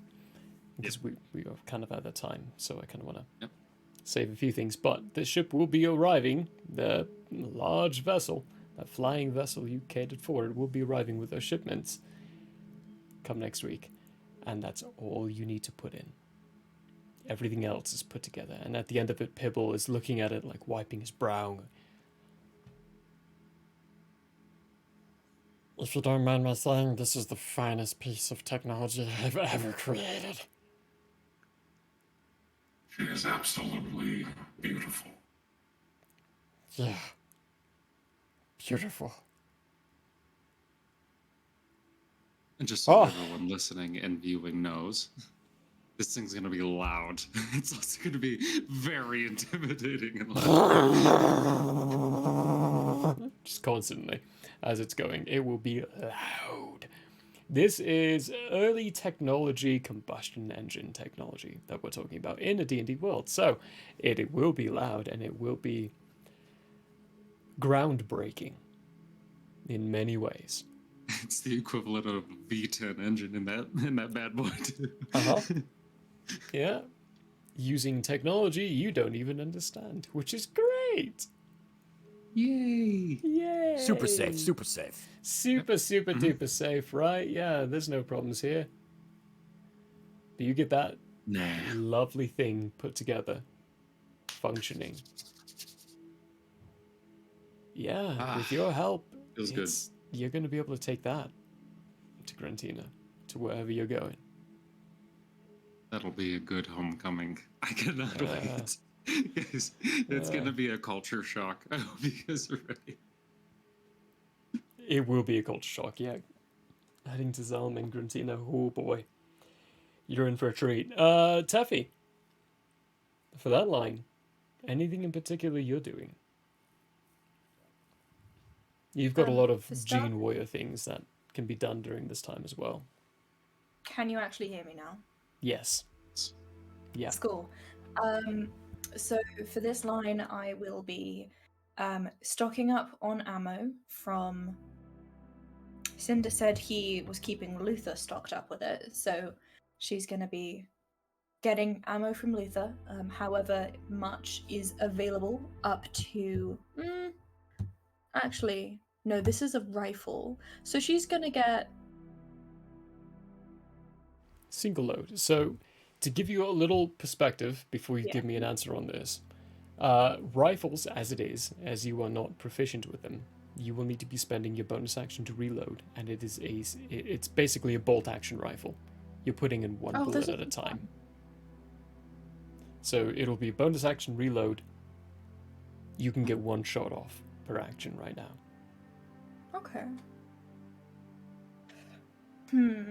Okay, and they're 5 each. The damage on your rifle, though, double it.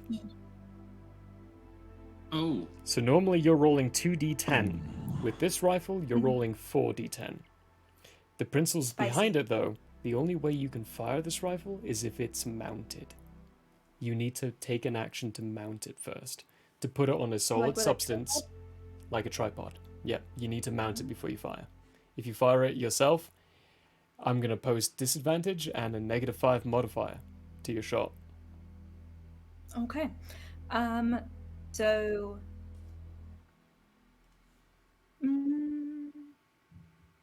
So she'll get 60 units of the ammo, which is going to be 300 gold, I believe.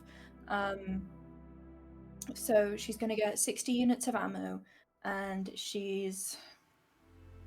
The other little bit that I just forgot about, I'm sorry, I'm adding on to it. I'm forgetting to tell you pieces, but this is a piece that's also really prevalent for this rifle. If you're within 200 feet, you're at disadvantage no matter what. This is a long range rifle. You need to be at a long range to be shooting this for a normal shot. It's a sniper rifle, true and true. If you're in close proximity, it will be at disadvantage. Okay, I can dig and respect that. Is there one of those feats that would help it, or does not apply in this case? There are feats that will help it, yeah. Teffy doesn't have any of them. Right, so until those feats are captured, like the firearm specialist will help with the reloading.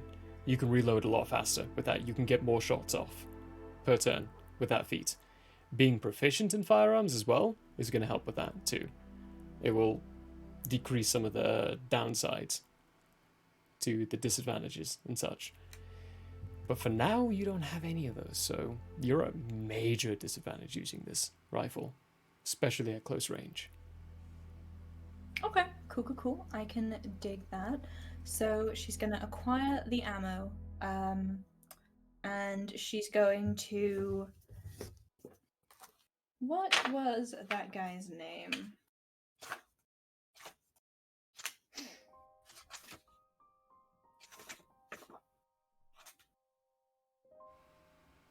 Oh, she's going to head back to the general store and see the children's book section. Ooh. See if they have anything about, like, tall tales. Basically, she doesn't really have a set goal. She's just kind of hang out. She's going to go to the bookstore or the general store in the book section. She's going to chit-chat with this Vives person. And yeah, just kind of Shoot the putz breeze about. a little bit.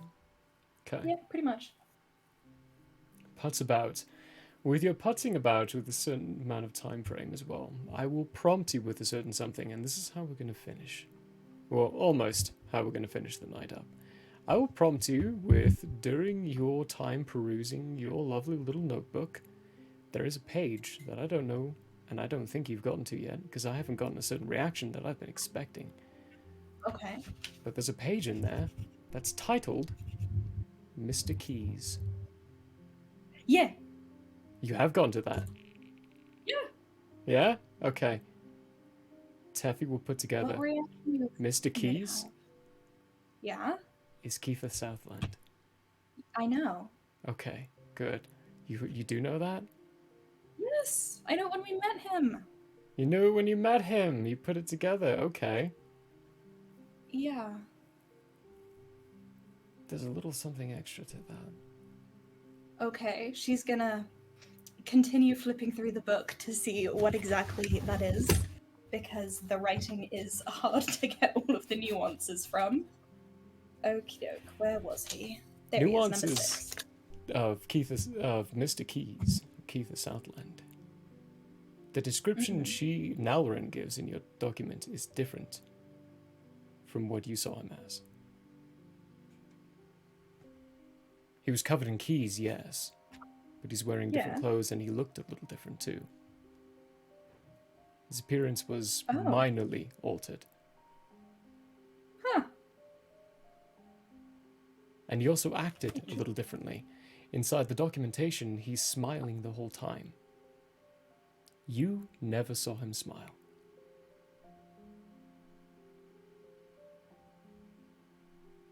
Interesting. Okay. Revisiting your notebook, Yeah. your document, Teffy would realize something has changed in Mr. Keys.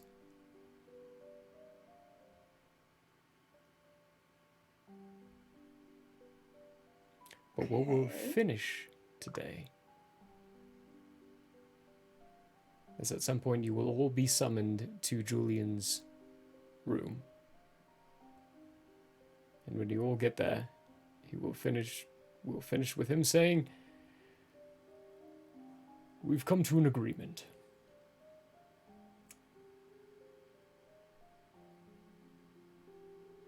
And I hope it's one you will agree with. They will hire you for 10,000. That at the end of this, they expect you to do a good thing for them as well. They want you to recommend and include them as a guest for the end of the cycle party for Grantina.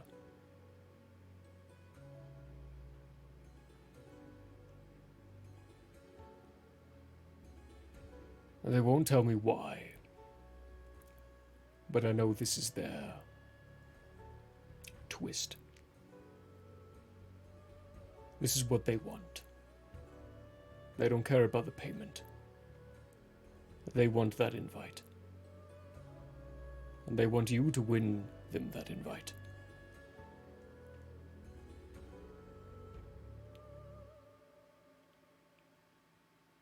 So as a guildmaster, I have to ask you, as the hand, is this a contract you're willing to take? To give the Eleuds a way into the Grantinan government. Wait, is that the contract? Basically, that's a contract. That's what it boils down to. And that's what I'll leave you with for a week to figure out.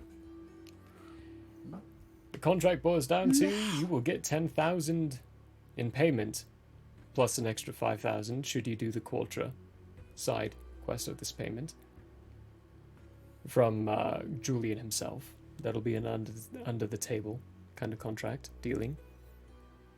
But if you take this, you'll get 10,000, with the primary being that you give a recommendation for the Eleuds to have an open conversation with the Gruntinan government.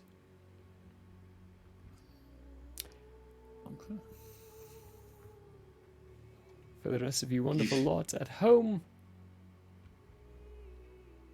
it's kind of, a catch-22 for them, depending on what their opinions are. That guy, Altian, over there, he's the one who probably has the most opinions on this, so I'm really giving him a week to figure this out. For the rest of you, though, we love you all very, very, very much. Thank you for being here. Hope you had a hoot. I'll see you next Sunday. Stick around for the raid. Stick around for the raid.